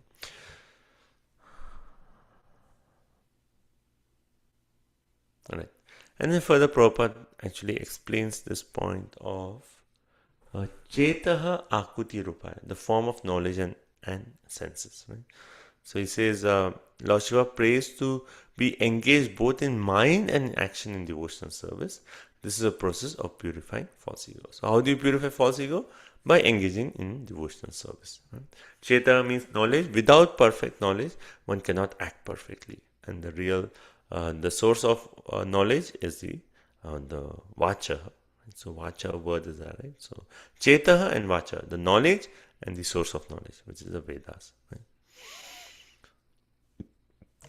And then again we see how Prabhupada says, what is the essence, the highest of all? Vachaha and chetaha. Right? So chetaha and vachaha. Vachaha means the Vedas, chetaha means knowledge. What is the highest of the knowledge and the Vedas? We see Prabhupada's mood. And he says, this is the chanting of the Hare Krishna Mahamantra. Okay. So this actually completes one section. Yeah. So now the next section is very beautiful, very sweet. He meditates on the form of the Lord. So each part of the Lord, he is meditating on the sweetness of the beauty of the Lord. So that goes from 44 all the way to 52 is actually verses for meditation, dhyana. So now, instead of hearing, we are going to do dhyana. I mean, along with hearing, we are doing dhyana. We are going to meditate on the beautiful form. You can keep a photo of your Ishtadev, a nice photo of Radha Golokan in front of you. And when we are reading, you can meditate on each limb of the form of the Lord. Okay? Okay, so let's see if anyone has any comments, any thoughts throughout from our whole discussion today, or any point that you would like to repeat. Please go ahead, and then we'll take a 5 minutes break, then we'll come back and we'll continue. Bro, I'm trying to understand. This is the same section where we like the Karta, Kritritva and Tanmatras, Yes, right? yes. But it starts with what? Ahankar, right? Ahankar, then Mahata, yeah, from there. Yes. After that So comes Pradhan, Mahatatva, Ahankar, and then this. Then Adideva, Adhyatma, that comes under. yeah, all comes under. So that's why he's Trai. And who is that presiding deity for Ahankar? That is Rudra. So, Prabhu, at this point, Lord Shiva is representing himself as like Shiva of this material world, right? Yeah.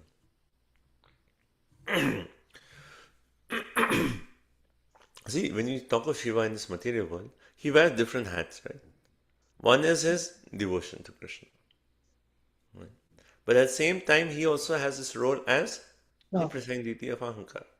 So now he's saying, as a role of a devotee, that I have been given this seva of this, but I don't want to get bewildered from the seva. Like I am presiding deity of Ahankar, but I don't want to get bewildered, have the false ego. I want to get that ego purified.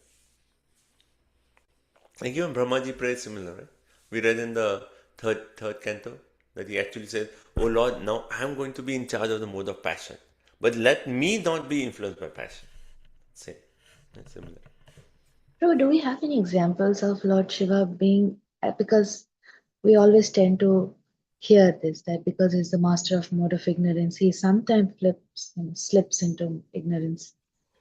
Or like Lord Brahma, even being praying, he also sometimes slips into that mode. So do we have any particular pastimes that really says that Lord Shiva ever got influenced by ignorance?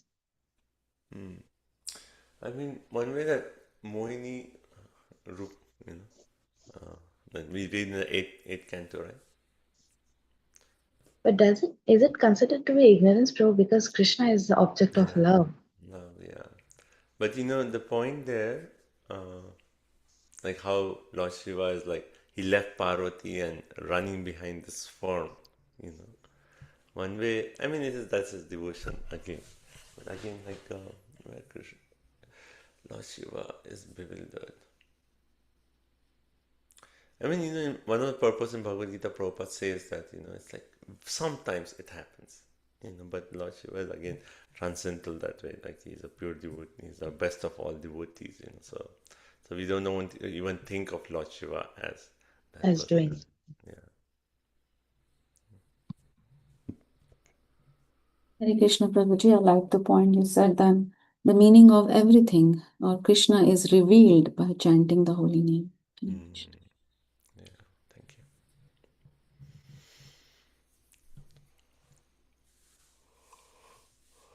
I think any other points?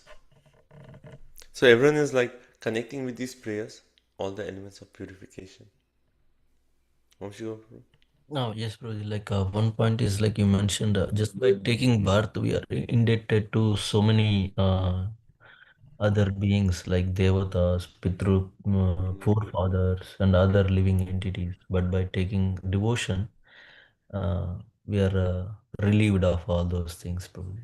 Yeah, thank you. I mean, you have to think about these points. We think like mortgage is a burden, but that's just like what we can see. But there is so much burden on the subtle scale that we don't know. Yes. That to our forefathers, that to demigods. And sometimes people say, yeah, he's a very good man materially. Everything is good. But what about paying this debt? What are you doing about that? Like how Prabhupada says, like, oh, actually, Bhagavad Gita 13, chapter 3, text number 13. Right? Where it actually says that if you are taking so much from demigods, if you're not paying back the debt to demigods, then stay in. You're just a thief. If people don't realize how much we have a debt. But all that debt is Sharanya Sharanam. We take shelter of that. Lord worthy taking shelter of, then he actually releases us of all the debt. Also, let my tongue engaged in the tasting of things related to Krishna. That is also very nice. Yes. I mean, it's nice. You can go in front of Radha Golaka and say like, "Oh Lord, please purify my eyes so I can really see your beautiful form. Purify my tongue so I can only speak about you. Purify my ears that I only hear about you. Purify my nose that I only smell the flowers offered to you. I get that taste for all these things." And that's bhakti, right? Bhakti means to engage all our senses in the service of the master of the senses. Okay. Any other points, anyone? Prabhu, one more question is, so this is Lord Shiva just has come up with Prachetas. They're going to do this meditation as I've given the prelude. So Lord Shiva is, say, like, I mean, of course, we can understand that he's always in ecstasy and he does not, what was the, so here he's just praying to the Lord, like, you're so beautiful, you have this form, I want to meditate on. So what is it connected to Prachetas? Like they are your audience. You're just praising your Lord, not really directly talking to them. Shiva is like, how did we start off? Lord Shiva actually said, I am going to tell you this prayer. You're By going to do. meditating on this prayer, you will attain also. So he's teaching. He's actually telling this is like how Guru gives a mantra to a disciple.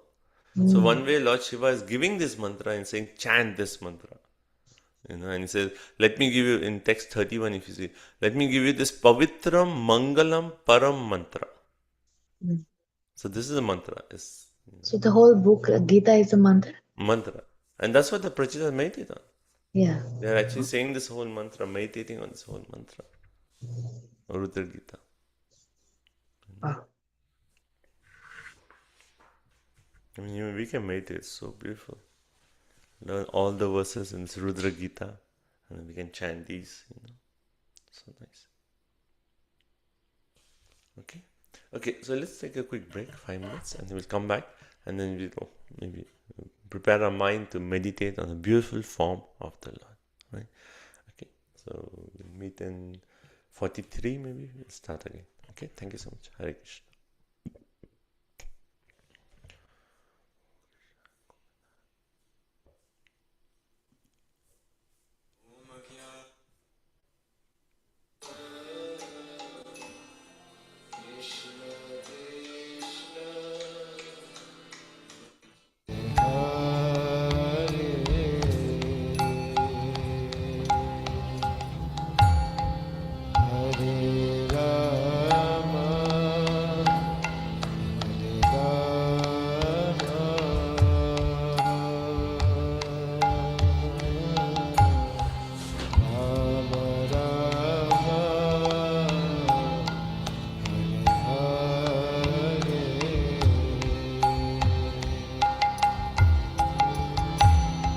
Hare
Rama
Hare Rama,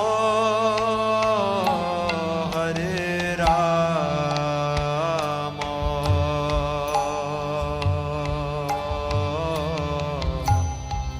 Rama Rama, Hare Hare.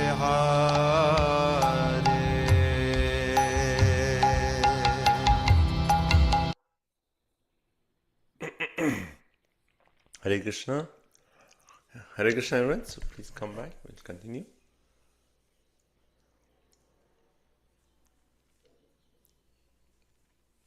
Okay, so now we are in text number 44. Right, so who's to read next? Monavati, you read, right? Yes, you read. Yes, Prabhu. Okay, then Vamshi Gaur Prabhu, are you here? Are you back? Gopinath Chai Prabhu or Pratna Mataji, are you in a position to read?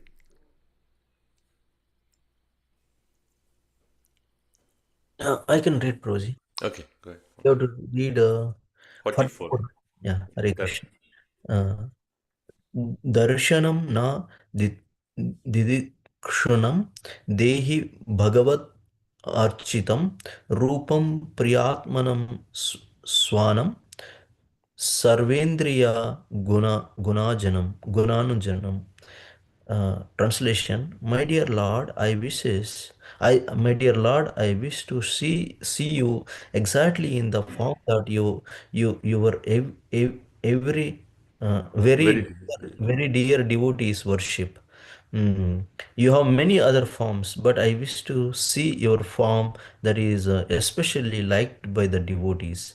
Please be merciful upon me and show me that form, for only that form worshipped by the devotees can perfectly satisfy all the demands of the senses. Hare Krishna.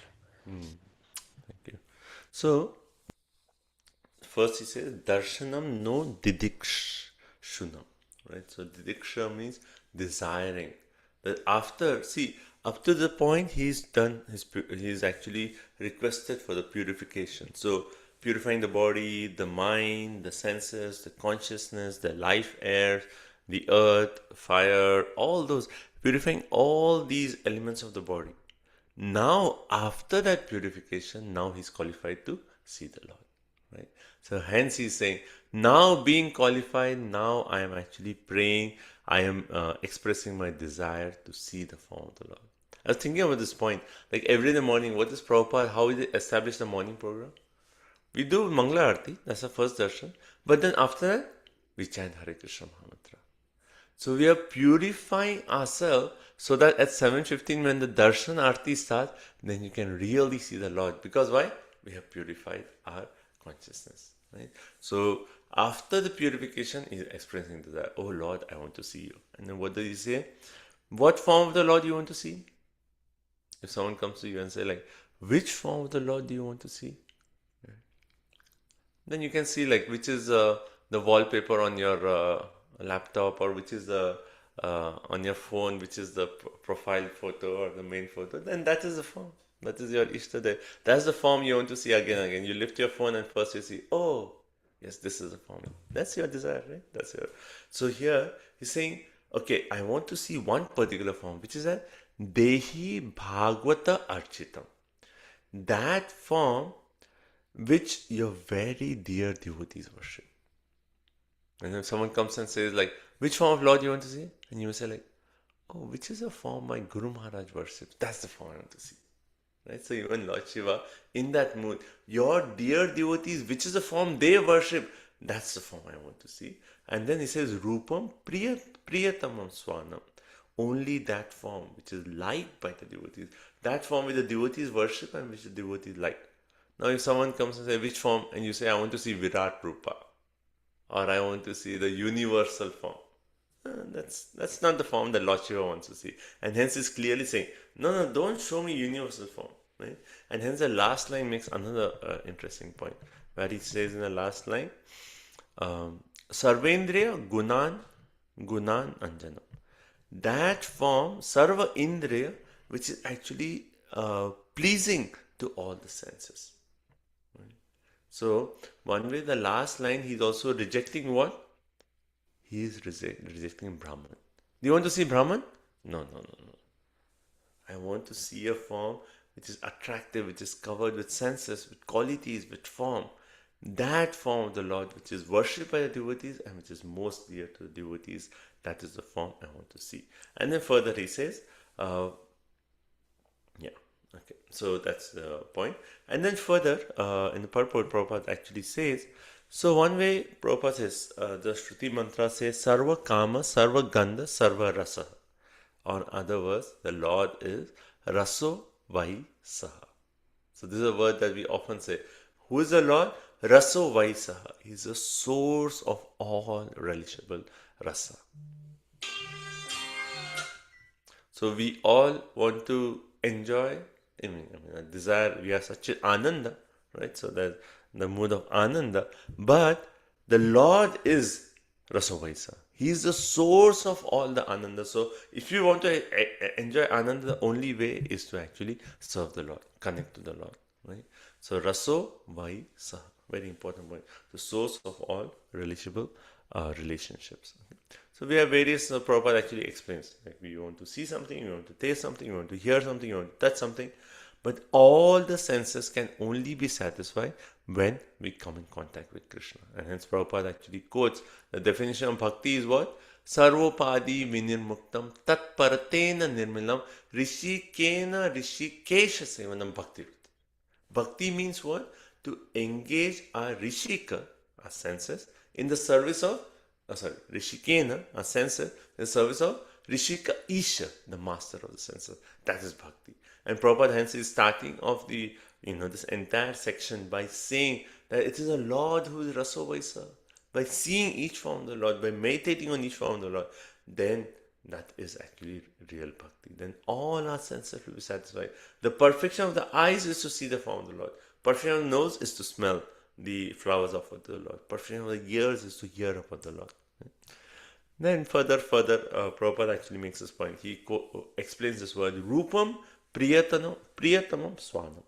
Devotee is very, very dear to the Supreme Personality of God, and hence the form revealed to them.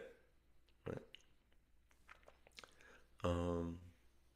Like I was just thinking of an example in this material world, and we'll take a mundane example, right? Let's say, boyfriend, girlfriend, or whatever, like there is some attraction there, right? Now, when the attraction is there, how will the girl actually dress that she's going to meet the boy? She'll do her best, right? She'll be dressed in the best way she can to actually for her boyfriend, or the other way around, right? So here one way Lord Shiva is saying that because the devotees are so dear to you, that form you show is going to be certainly the best of all forms, right? 11th chapter of Bhagavad Gita, what is Krishna? First Virat Rupa, right? Universal form. Then Arjun says what? No, I don't want to. I've seen this form. I am not interested anymore. I have seen enough. Don't show me again. But please show me Saumya Rupa. That beautiful, pleasing form. And Krishna shows 400, and finally he shows that form is 200. And immediately after that, this form is very rare to see. Why? He shows it only to his most dear devotees. So that is the form Lord Shiva said.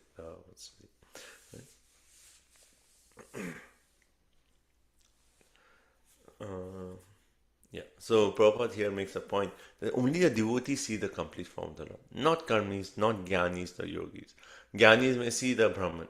The yogis may see Paramatma in the heart. But still, that's not really seeing. The complete seeing is when we see Venam Kvanantam Aravenda Dalaya Taksham Bharavatam Samasitam Buddha Sundarangam Kandarpa Koti Kamaniya Vishesha Shobham.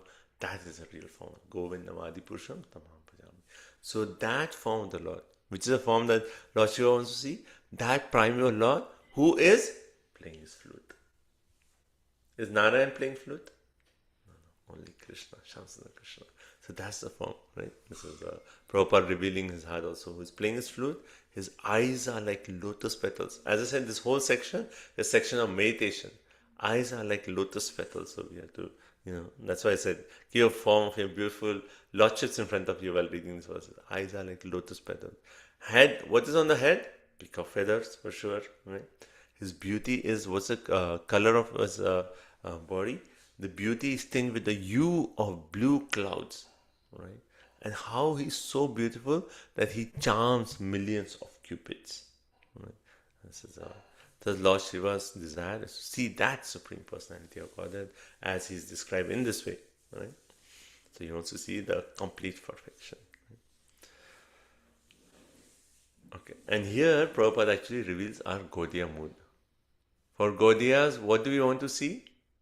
And he says, we want to see the form as the young enjoyer of the gopis and companion of the cowherd boys, Kaishora Murti. And Prabhupada says, this is the most perfect form of Krishna. So certainly Krishna is the Supreme Personality of Godhead. But in Krishna, like how one devotee actually says, who is the Supreme Personality of Krishna? So, Krishna is Supreme Personality of Godhead, right? Who is the Supreme Personality of Krishna? That is Nandana Krishna. Particularly this Kaishore form of Nandana Krishna. This is the Supreme Personality of Krishna, right? So hence Prabhupada says, this is the most perfect form. Right? So our mood is we want to see this Kaishore form of Nandana Krishna. Okay, 45, 46. Let's see who's Hare Krishna. Yeah, go ahead.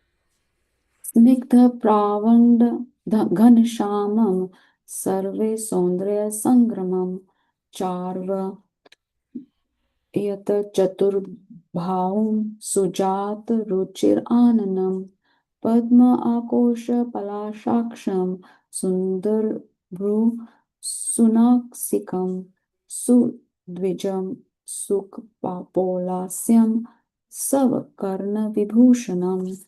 The Lord's beauty resembles a dark cloud during the rainy season. As the rainfall glistens, his bodily features also glistens. Indeed, he is the sum total of all beauty. The Lord has 4 arms, an exquisitely beautiful face with eyes like lotus petal, a beautifully highly raised nose, a mind-attracting smile, and a beautiful forehead, and equally beautiful and fully decorated ears. Hare Krishna.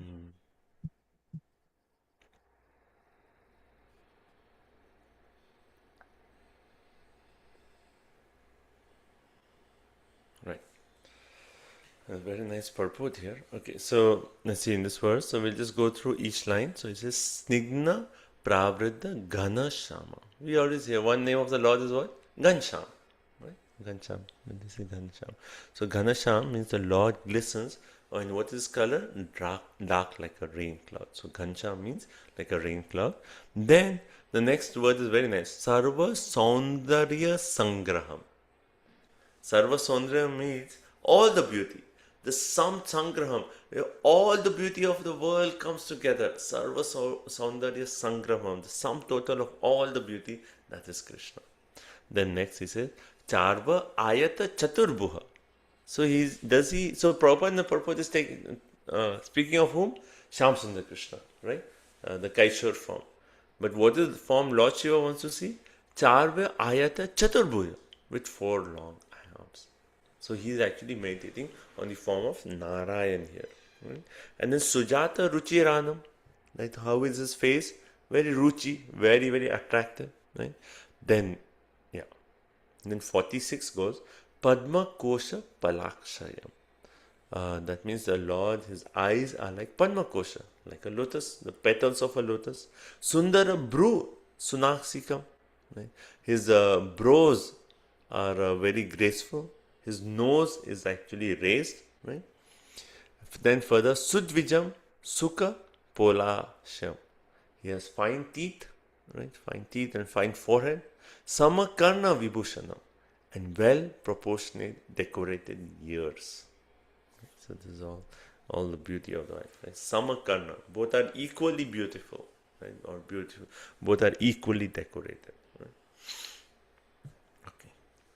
So Prabhupada in the translation also explains that mind-attracting smile.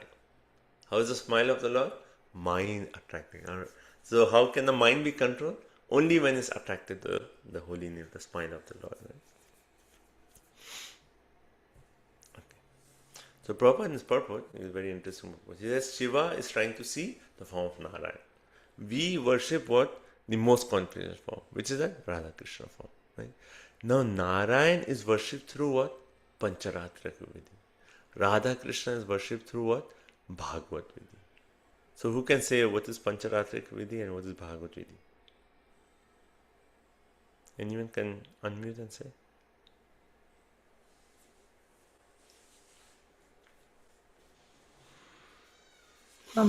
Pancharatrika means very rules and regulated, and also Archan, Sholashopachar Puja, and timely cleanliness. That's Pancharatrika.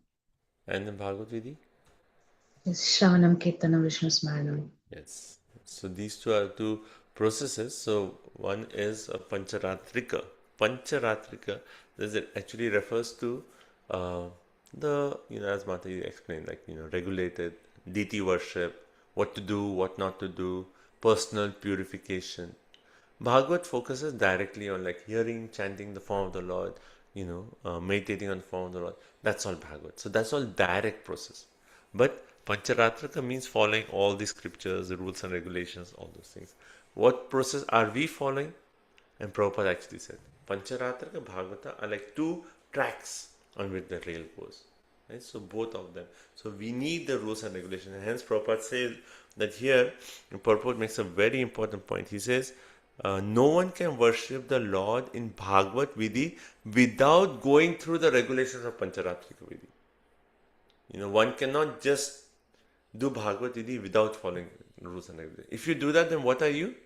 Asahajya.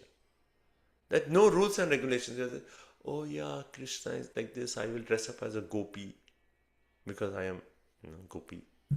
Things like that, right? So it has to be rules and regulations. So no one can worship a Lord in Bhagavad Vidhi without going through the regulations of Pancharatrika Vidhi. Very important point.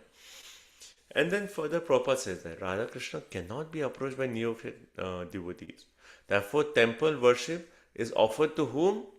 When you worship Radha Golokananda, what is the mood of offering? It is as if worshipping a Lakshmi Narayan. So we actually worship as opulent Lord, right? Not like, how when Krishna in Vrindavan, he goes and he plays with the cowherd boys. Sometimes the cowherd boys see and say like, what is this jewelry? They'll take it off and they'll put some nice minerals and put some nice Vrindavan flowers and, decorate. So we are not as spontaneous. We worship with awe and reverence. Therefore the Krishna is, decorated with nice jewelry and, nice earrings and opulence. That is, we worship them as Lakshmi Narayan. And then Prabhupada says the principles of this Raga Marga. Right? Although there may be a Radha Krishna Vigraha, the worship of a neophyte devotee is acceptable as Lakshmi Narayan worship puja. Right? So even Radha Golokanda, our mood of worship is in a mood of awe and reverence as Lakshmi Narayan. So worship according to Pancharatrika Vidhi is called Vidhi Marg, and worship according to Bhagavad Vidhi is called Raga Marg. Right? Raga Marg.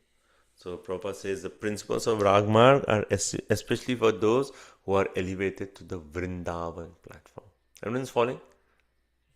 The difference between Pancharatrika Vidhi and Bhagavad Vidhi, and how they are connected to Vidhi Marg and Raga Marg. Right? So Raga Marg, Prabhupada says, is for those who are at the platform of Vrindavan. That means Raga Marg means you to follow a Vrindavan devotee, a Ragatmika Bhakta. Right? So therefore it is at the platform of Vrindavan. And then Prabhupada explains this further. He says the inhabitants of Vrindavan, gopis, Manda Yashoda, Nanda Maharaj, cows, all those things, they are all Ragatmika Bhakta. Therefore, when you follow, then it's Raganuga Bhakti. Right? And that brings us to Raga Marg. Okay. So Prabhupada says that 5 rasas are there, but the Bhagavad Marg is especially meant for Vatsalya and Madhurya. Right? What about the Das? What Sakya? Prabhupada doesn't mention Sakya. He says Bhagavad Marg is especially meant for Vatsalya and Madhurya. What was Sakya? And Prabhupada says, yet there is Vishralamba Sakya. Right? which is actually seen between the Gopas of Vrindavan. Not like Krishna Arjuna, where there is Aishwarya Bhav. Right? So Ragmarg actually includes this kind of Vipralamba friendship. That's a part of Ragmarg. And then Prabhupada also wants our Sahajiyas. They want to jump to Ragmarg without going through the principles of Vidhi Marg. Right? And such devotees are surely on the way to hell. Right? So devotees in Krishna consciousness should be very careful to avoid such demons and strictly follow the Vidhi Marg. Right? And then Prabhupada says, therefore, when one worships the Lord according to regulative principles, the Lord accepts the service in the role of Lakshmi Narayan. Right? So that we have to have the understanding, as long as we are actually following, we are doing the worship, following rules and regulations, then the Lord accepts it in the mood of Lakshmi Narayan.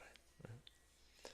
And then Prabhupada further says, in Ragmarg there is no question of offenses, because it is spontaneous. But in Vidhi Marg, then there are offenses.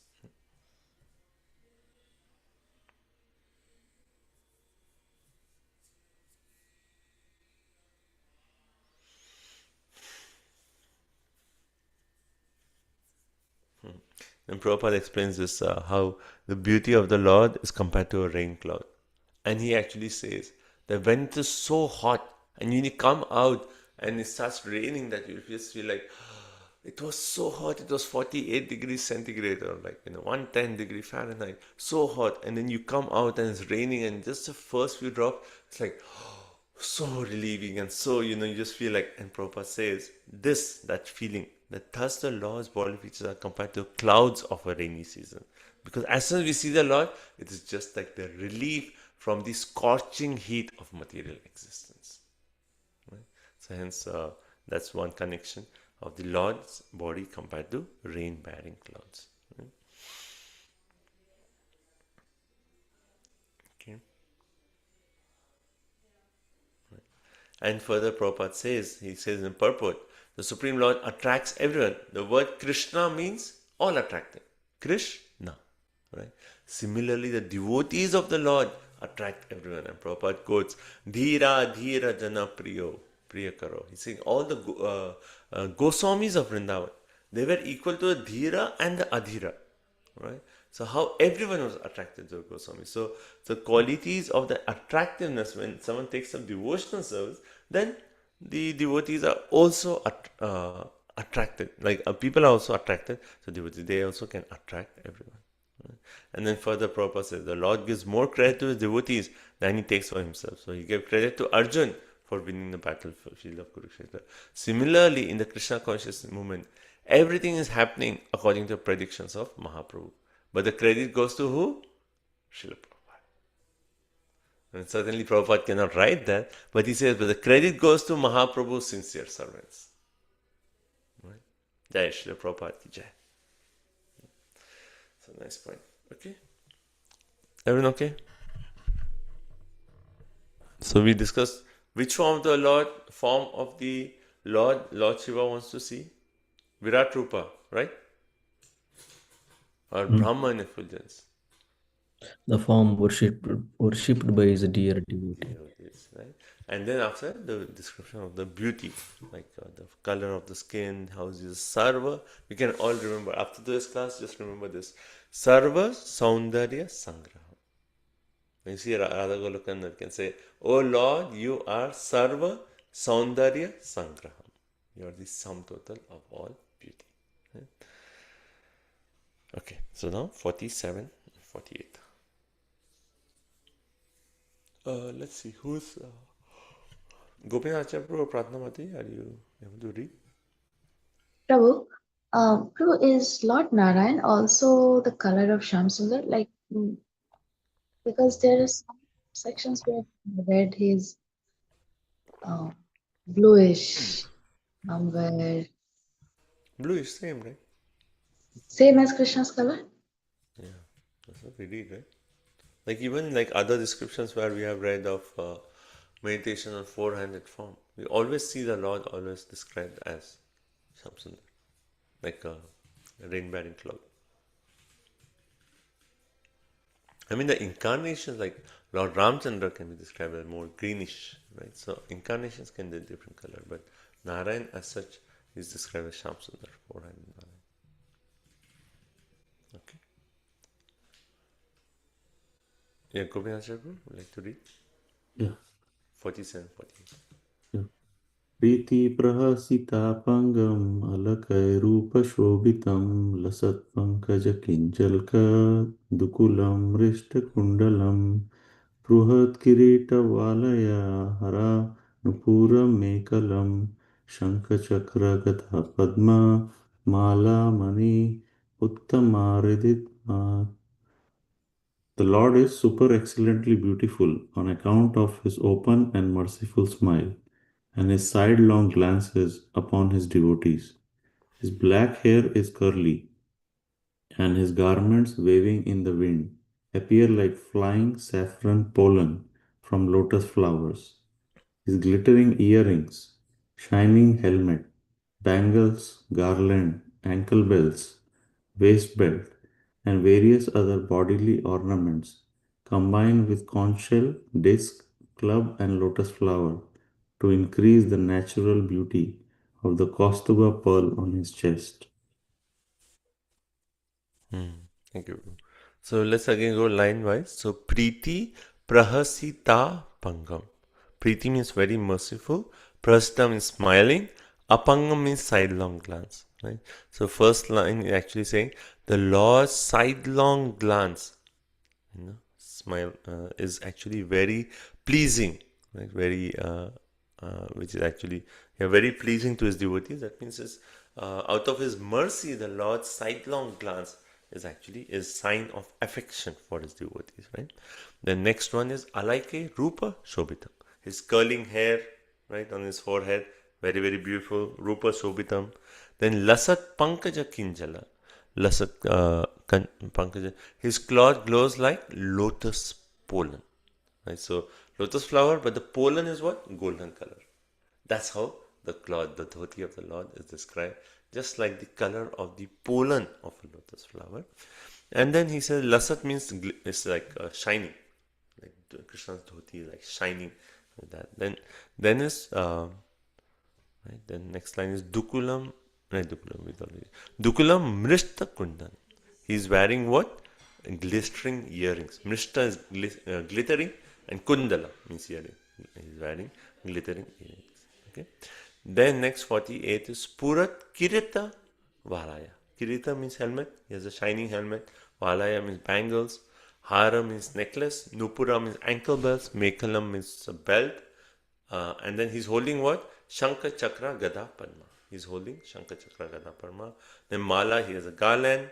Mani means pearls. His beauty is increased by Shankha Chakra Gada Padma. And he has a pearl garland. Pearls referring to the Kastuba pearl on the chest of the Lord. Right? So here it says, increase the natural beauty of the Kastuba pearl on his chest.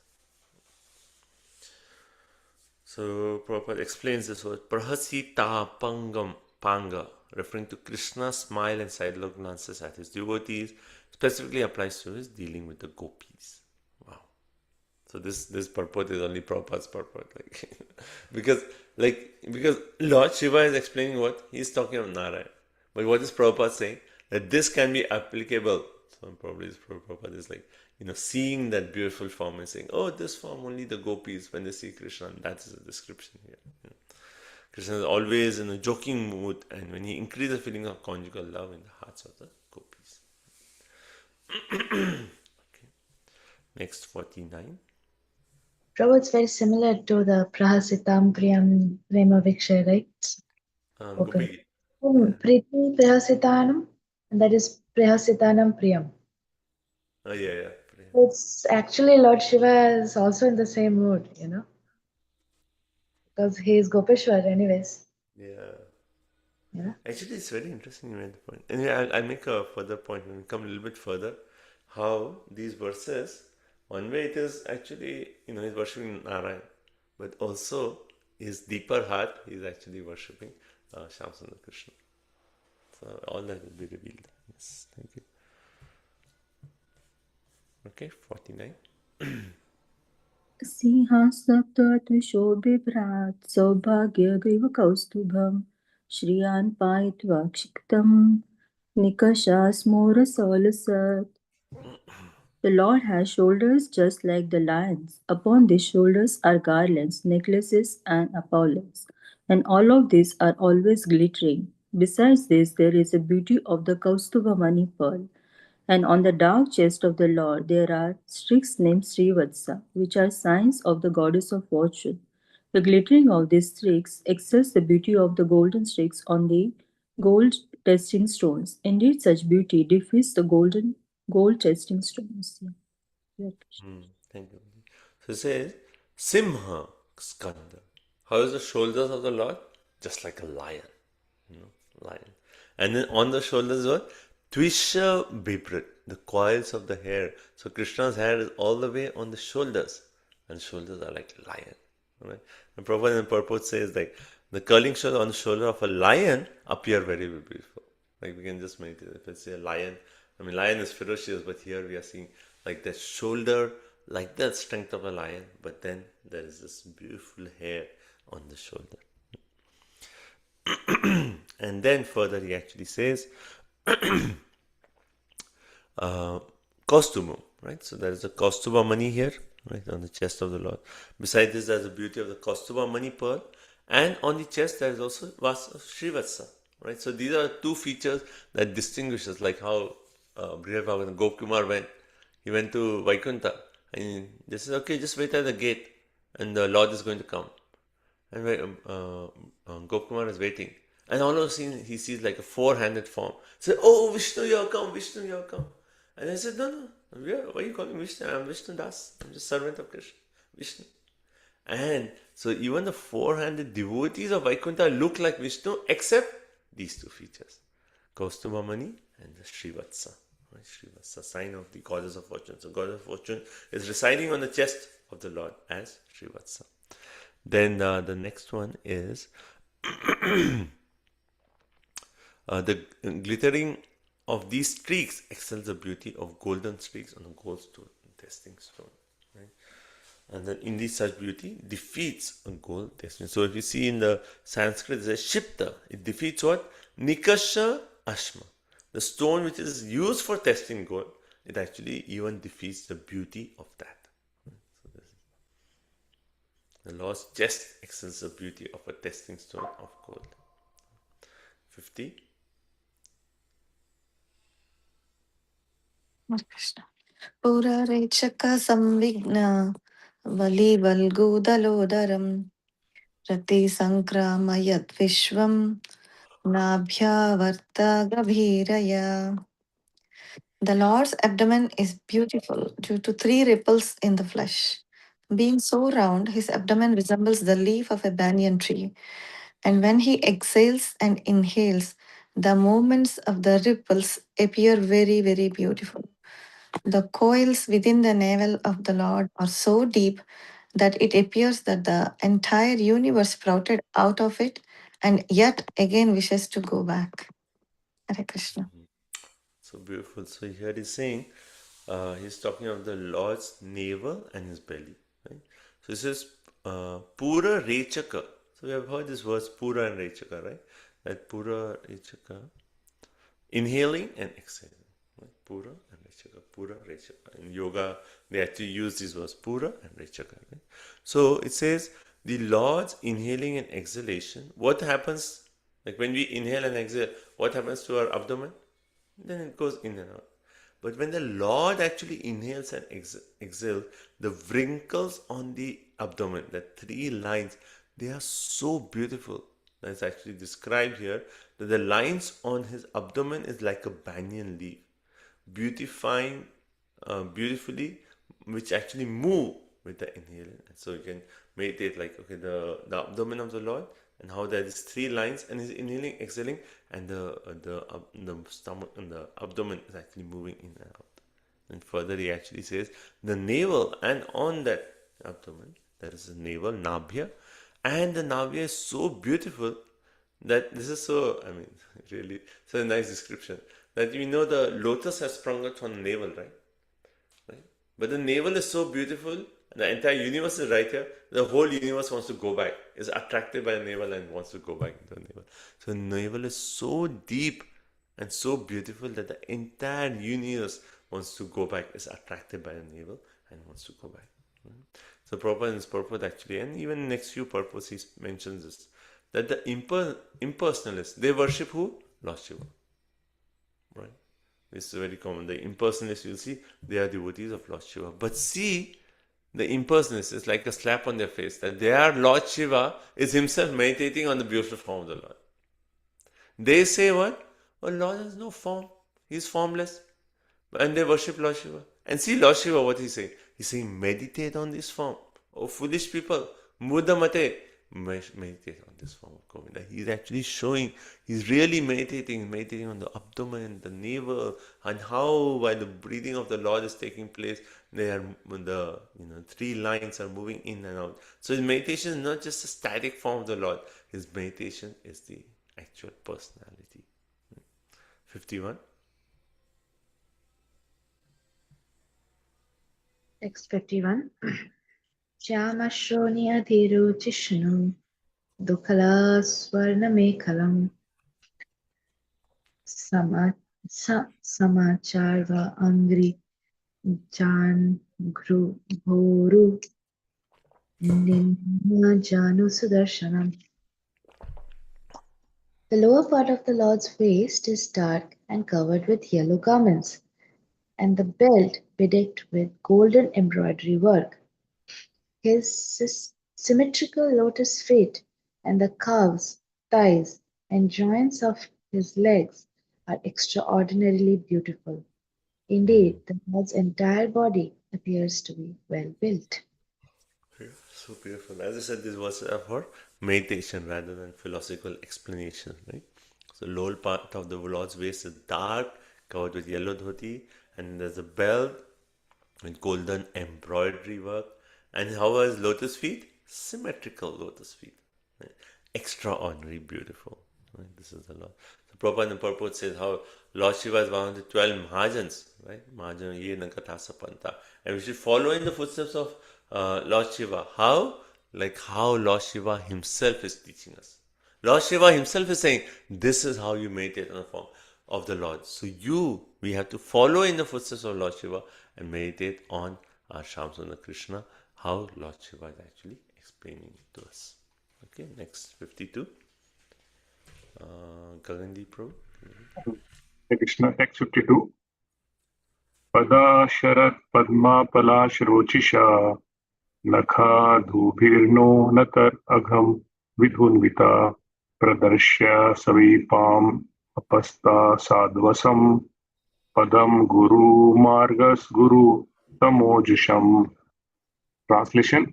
My dear Lord, your two lotus feet are so beautiful that they appear like two blossoming petals of the lotus flower, which grows during the autumn season.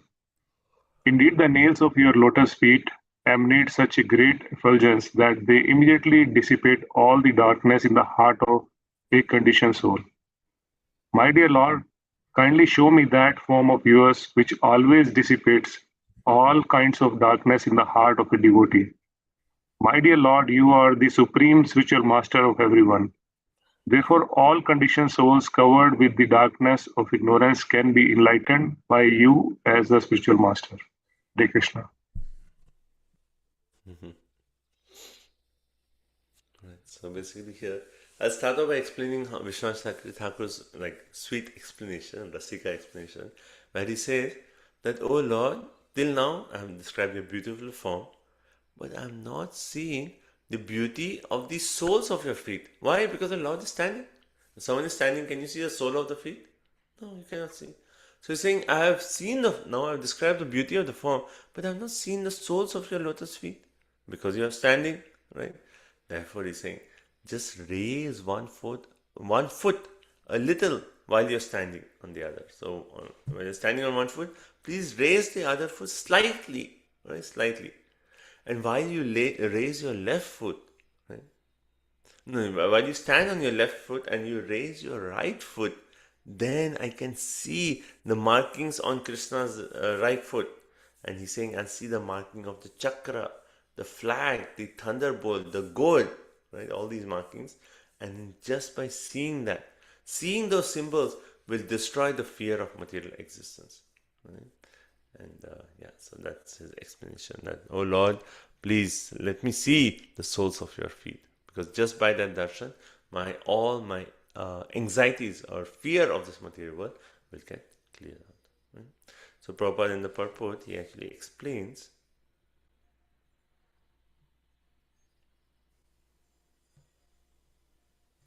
so let's see, 52. Yeah. So he actually starts off by saying that when you actually meditate, where should you start the meditation from? Always at the lotus feet. And why is that? Can anyone say why we start from the lotus feet?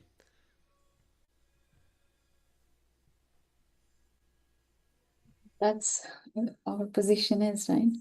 We say in Shishtakashtakam, Ainanda Tanuja Kinkaram Patitama Vishme Bhavambuddha Kripyata Upaj Pankaja Siddhuli Siddhisham Vichintya. Make a particle of dust at your lotus feet. Yes. So the mood, one is the mood, as you said, the mood of worship, that we always look at the lotus feet in that mood of humility. And any other point on why we meditate on lotus feet from this verse? Okay, so the point here, Prabhupada very nicely explains, is that when we meditate on the lotus feet, right, what happens? This verse is saying that, where is it? Yeah, that the nails of the lotus feet emanate such a great effulgence that immediately, as soon as you meditate on the lotus feet, what happens? The darkness in the heart of the conditioned soul is washed away. Then you can actually really appreciate the beauty. So first we need that purification. Therefore we meditate on the lotus feet of the Lord and pray, oh Lord, the effulgence coming from the toenails of your lotus feet, let that effulgence destroy all the ignorance in the core of our heart. Remove all the anarthas so that I'm purified to actually see you. Right? So that's the mood in which we actually start. So that's the point that Lord Shiva is saying. Then if you see the line wise, it says Pada Sharat Padma Palasha Ruchisha. Okay, two lotus feet are as beautiful as two autumn lotus petals. Right? So Padma is a lotus petal, Palasha, Palasha is the petal, and then Pada Sharat. And then Nakha Dubir, no Antar Agha Vidunvata. Agha, we have heard this word Agha, right? Agha means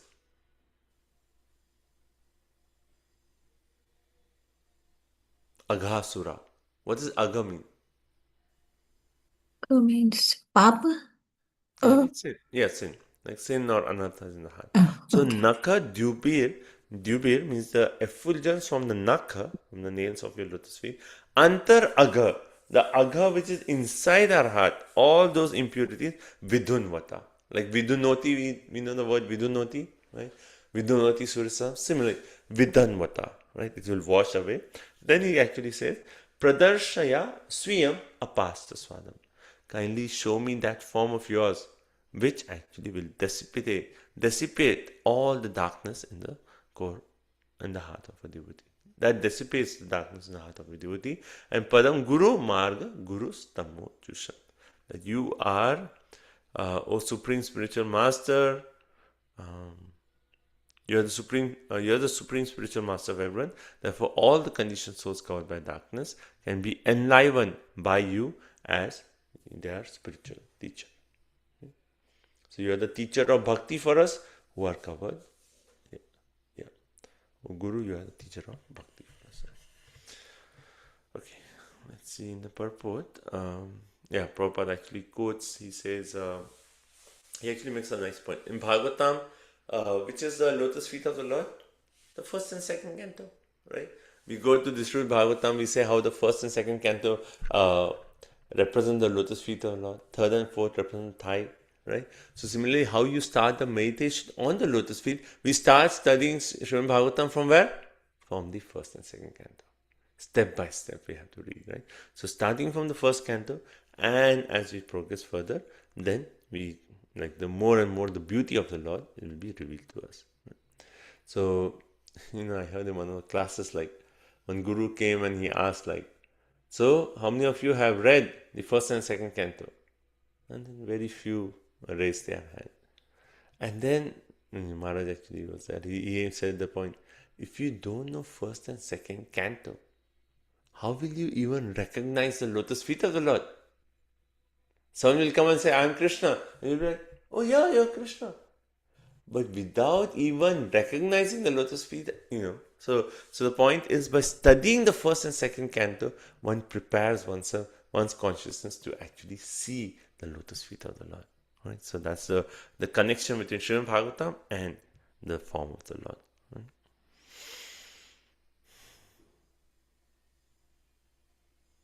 Prabhupada said, one who sees the lotus feet of the Lord, all kinds of doubts and fears within the heart will be vanquished. Right? And Prabhupada also talks about being fearless. Right? He actually says that how it is so important to be fearless. Because, see, the point is, we see the lotus feet, we get fearlessness. In this world, we are always fearful. Right? And as long as we are fearful, can we really appreciate the beauty of the Lord? No, you cannot. Therefore, we have to become fearless to actually appreciate the beauty of the Lord. Therefore, Prabhupada says, what is the cause of a fear? And then he quotes this famous verse from Bhagavatam. Bhayam dvitiya bhinishetah syad ishad apetasya viparyo smriti tan maya yato buddha abhajetam bhakta yaika yesham guru devatma. So this is from the 11th canto, 2nd chapter, text 37, where it actually says, Bhayama dvitiya. When we actually see like a second, fear arises when we actually see ourselves separate from Krishna. If you see everything connected to Krishna, there's no question of fear. Right? So fearfulness is because of that duality. We see that something is outside Krishna's jurisdiction. And as soon as we see that, then we are in Maya. Right? I mean, we are fearful. Basically, we are fearful. Okay. And then Prabhupada focuses on this theme and says, like in Bhagavad Gita 16th chapter, he says what? Abhayam sattva samshuddhir. We have to purify our consciousness. We have to become abhayam, fearless. Right? Fearless. So hence Prabhupada focuses that, how can you become fearless? Only by meditating on the lotus feet of the Lord. Right? So when we meditate on lotus feet, then the Lord from within enlightens the devotee by the effulgence of the names. And then, when he serves the guru from outside, from without, outside, he actually enlivens the disciple. So therefore, Prabhupada concludes his purport and saying, what we should do? Thinking of the lotus feet of the Lord. Only by thinking of the lotus feet of the Lord. And always taking the spiritual master's advice can one progress in the spiritual life. So very, very important point. He says what we have to do, always take Guru's advice. Okay, what does my Guru Maharaj want me to do? What is Srila Prabhupada's instructions for me in every situation? At the same time, we are always meditating on the lotus feet of the Lord. If we do these two things, then we can progress. Otherwise, there is no hope for us to progress. Okay, so that's the description of the beauty. 53 says what is the result of this meditation. So everyone perform meditation. All these verses. Everyone enters samadhi. The beauty samadhi or the other samadhi? Sunday morning samadhi. Which samadhi are you in? There are only two choices. One is Nidra Devi samadhi. One is Yoga Maya samadhi. So very nice verses, right? So nice. You can meditate on the beauty of the Lord. Like every aspect, his chest color and how, he's breathing and how his abdomen is going in and out, and his lotus eyes and his nose and his sidelong glances. Right? So beautiful. Okay, any points so far? Maybe we'll just do 2 more verses because today is a very busy day also and a lot of preparations going on for the retreat next week. Actually, just one more verse. Let's just do one more verse because there's the Fal Shruti of this meditation. So 53. Let's read. 53. Okay. एतद्रूपमनुध्येय आत्मशुद्धिमभीप्सिताम् यद भक्ति योगो abhayadah swadharmano anutishtitam. Translation, Srila Prabhupada ki jai. My dear Lord, those who desire to purify their existence must always engage in meditation upon your lotus feet, as described above. Those who are serious about executing their occupational duties and who want freedom from fear must take to this process of bhakti yoga. Hare Krishna. Thank you, Hare Krishna. So here it says, Etat Rupam Anudhyayam. Anu means what? Who knows the meaning of Anu? Follow. Follow. Right? Follower, yeah. Follow is one. And then also Anu means? Uh, Yeah, oh, Divinita Mother is saying small. Anuj, Anu? yeah, the younger, like, Okay, that's Anuj. But another meaning of Anu is repeatedly.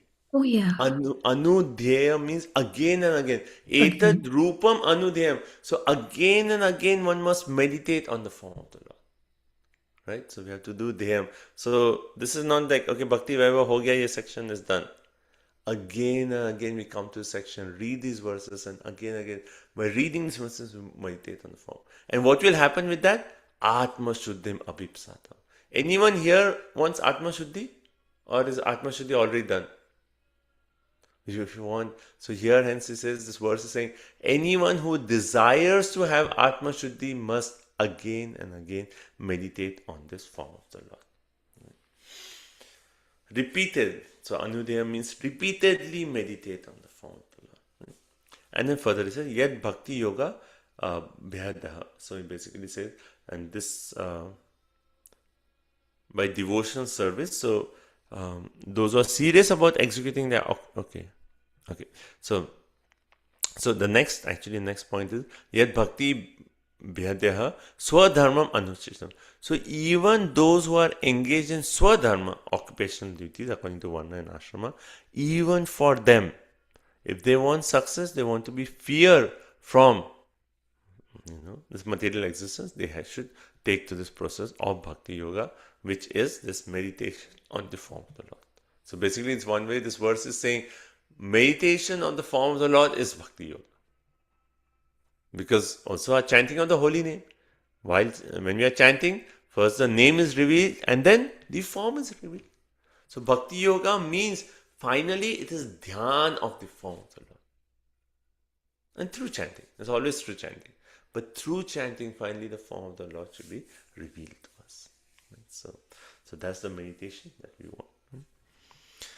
Okay, and Prabhupada in the purport, he starts off by saying, Ata Shri Krishna Namadi na bhavet krayam indriya. We cannot see the Lord with our blunt material senses. Our senses must be purified.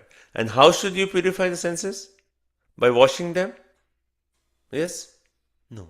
By actually, those constantly engaged in meditating on the lotus feet can certainly purify the Lord and can see the Lord face to face and become an associate. So finally that dhyan has to be there, that we are seeing the form of the Lord, and by that dhyan we purify ourselves, and by that purification one day we open our eyes and we'll see Krishna in front of us. Face to face we'll see Krishna, and we'll see ourselves as dash of Krishna. Right? So dash will be revealed at a particular time in our spiritual life. But here Prabhupada says you can see Lord face to face and become an associate of Krishna. What kind? That Guru will reveal at the right moment. Right? And Prabhupada says this is the real Bhakti Yoga. This is the actual meditation. Dhyana vastita tadgatena manasa. Pashyanti yogina. Actually you see the form of the Lord. Right? So, and also the point about Swadharma. He says this system of Varnashrama, which is perfect society for perfect institution for humanity, must be supported by Bhakti Yoga. Otherwise, there is no question of fearlessness. Right? And then Prabhupada quotes Mahaprabhu and Ramananda Rai. Right? And when Mahaprabhu asked, what is the goal of life? And what did Ramananda Rai say? First he said, Varnashram. And then what's Mahaprabhu say? Eho bahaya age kahara. This is external. Go deeper, go deeper. But where's the point where Mahaprabhu first accepted And that's the verse from Bhagavatam 10:14:3, where it actually says, Jnane prayasam udapasyam namanta eva jivanti sanmukaritam bhavadiya vartam stane stita shrutigatam tanuvan manobir ye prayaso jita jitopi asya traisya lokyam. Right? It actually says, this verse actually says, Jnane prayasa, give up the speculative way of understanding the Lord. And then,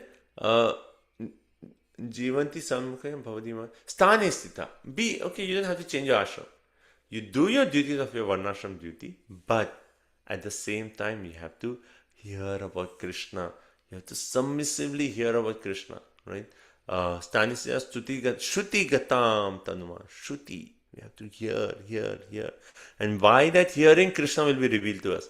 And by that revealing, by that revelation, we'll come to a stage when se preso jito api traisya lokam. That person who is unconquerable can be conquered by that love. Right? So this is a process of bhakti. All you have to do is submissively hear the words of a self-realized soul, and that unconquerable will actually become conquered. Okay. So it's a beautiful verse to end today's section. And this is the result of the meditation on the form. So repeatedly we meditate on the form, and this will give us freedom from fear. I mean, that's just a side benefit, but really you will see Krishna face to face and you become an associate of Krishna. Okay? Okay, I'll stop here. Any final comments, any thoughts? How did you like this whole section of? I mean, if you see Rudra Gita, I hope you are like developing that taste and that that appreciation for the beauty of Rudra Gita. How you are purifying all the senses, all the false ego, everything. And then you're saying, oh Lord, I want to see that form, which the devotees see. That, your dear devotees, that form. And then you meditate on the beauty of the form. Which is the words, 3 words we have to remember from today's class? Who remembers? 3 words. Saundarya Sangraham. Sarva Saundarya Sangraham. So then we get to Radha Golokan and we say, oh Lord, you are Sarva Saundarya Sangraham. You are the sum total of all beauty. And then those verses, and then the meditation on different forms of the Lord. The shoulder, the chest, the navel, the belly, the breathing, the lower part of the Lord. Right? All those meditations. And finally say, if you want to get purified, meditate on this form. How? Repeatedly. Again and again and again. So this ends up meditation. The next section, he talks of power of devotee association, right? And then we'll come to the last part of this. And up to 68 is basically Rudra Gita. And then Lord concludes and gives the Phal Shruti. There's a long chapter. It's up to text 79 verses. So maybe also next week there'll be no class because we have Ras Chintamani retreat. So week after that, right? So what was it, July? What was that date? So week after Ras Chintamani, we'll continue with Bhagavatam. Okay. So thank you so much. So any final comments, any realizations from this whole section today? Prabhuji, I really like this point. Only by thinking of the lotus feet of the Lord and always taking the spiritual master's advice. That's the only way to advance in spiritual. Very nice. Such a nice point. So what Guru is saying, and at the same time, keep Meditate. meditate on it. Thank you so much. Thank you. So I was also wondering on this same point of how our Gayatri mantra is, the first 2 is the effulgence and second is Guru. So this verse is exactly on that same line. That's a nice connection. I didn't think of that. That's good point. Yeah. Okay. Any other points, anyone?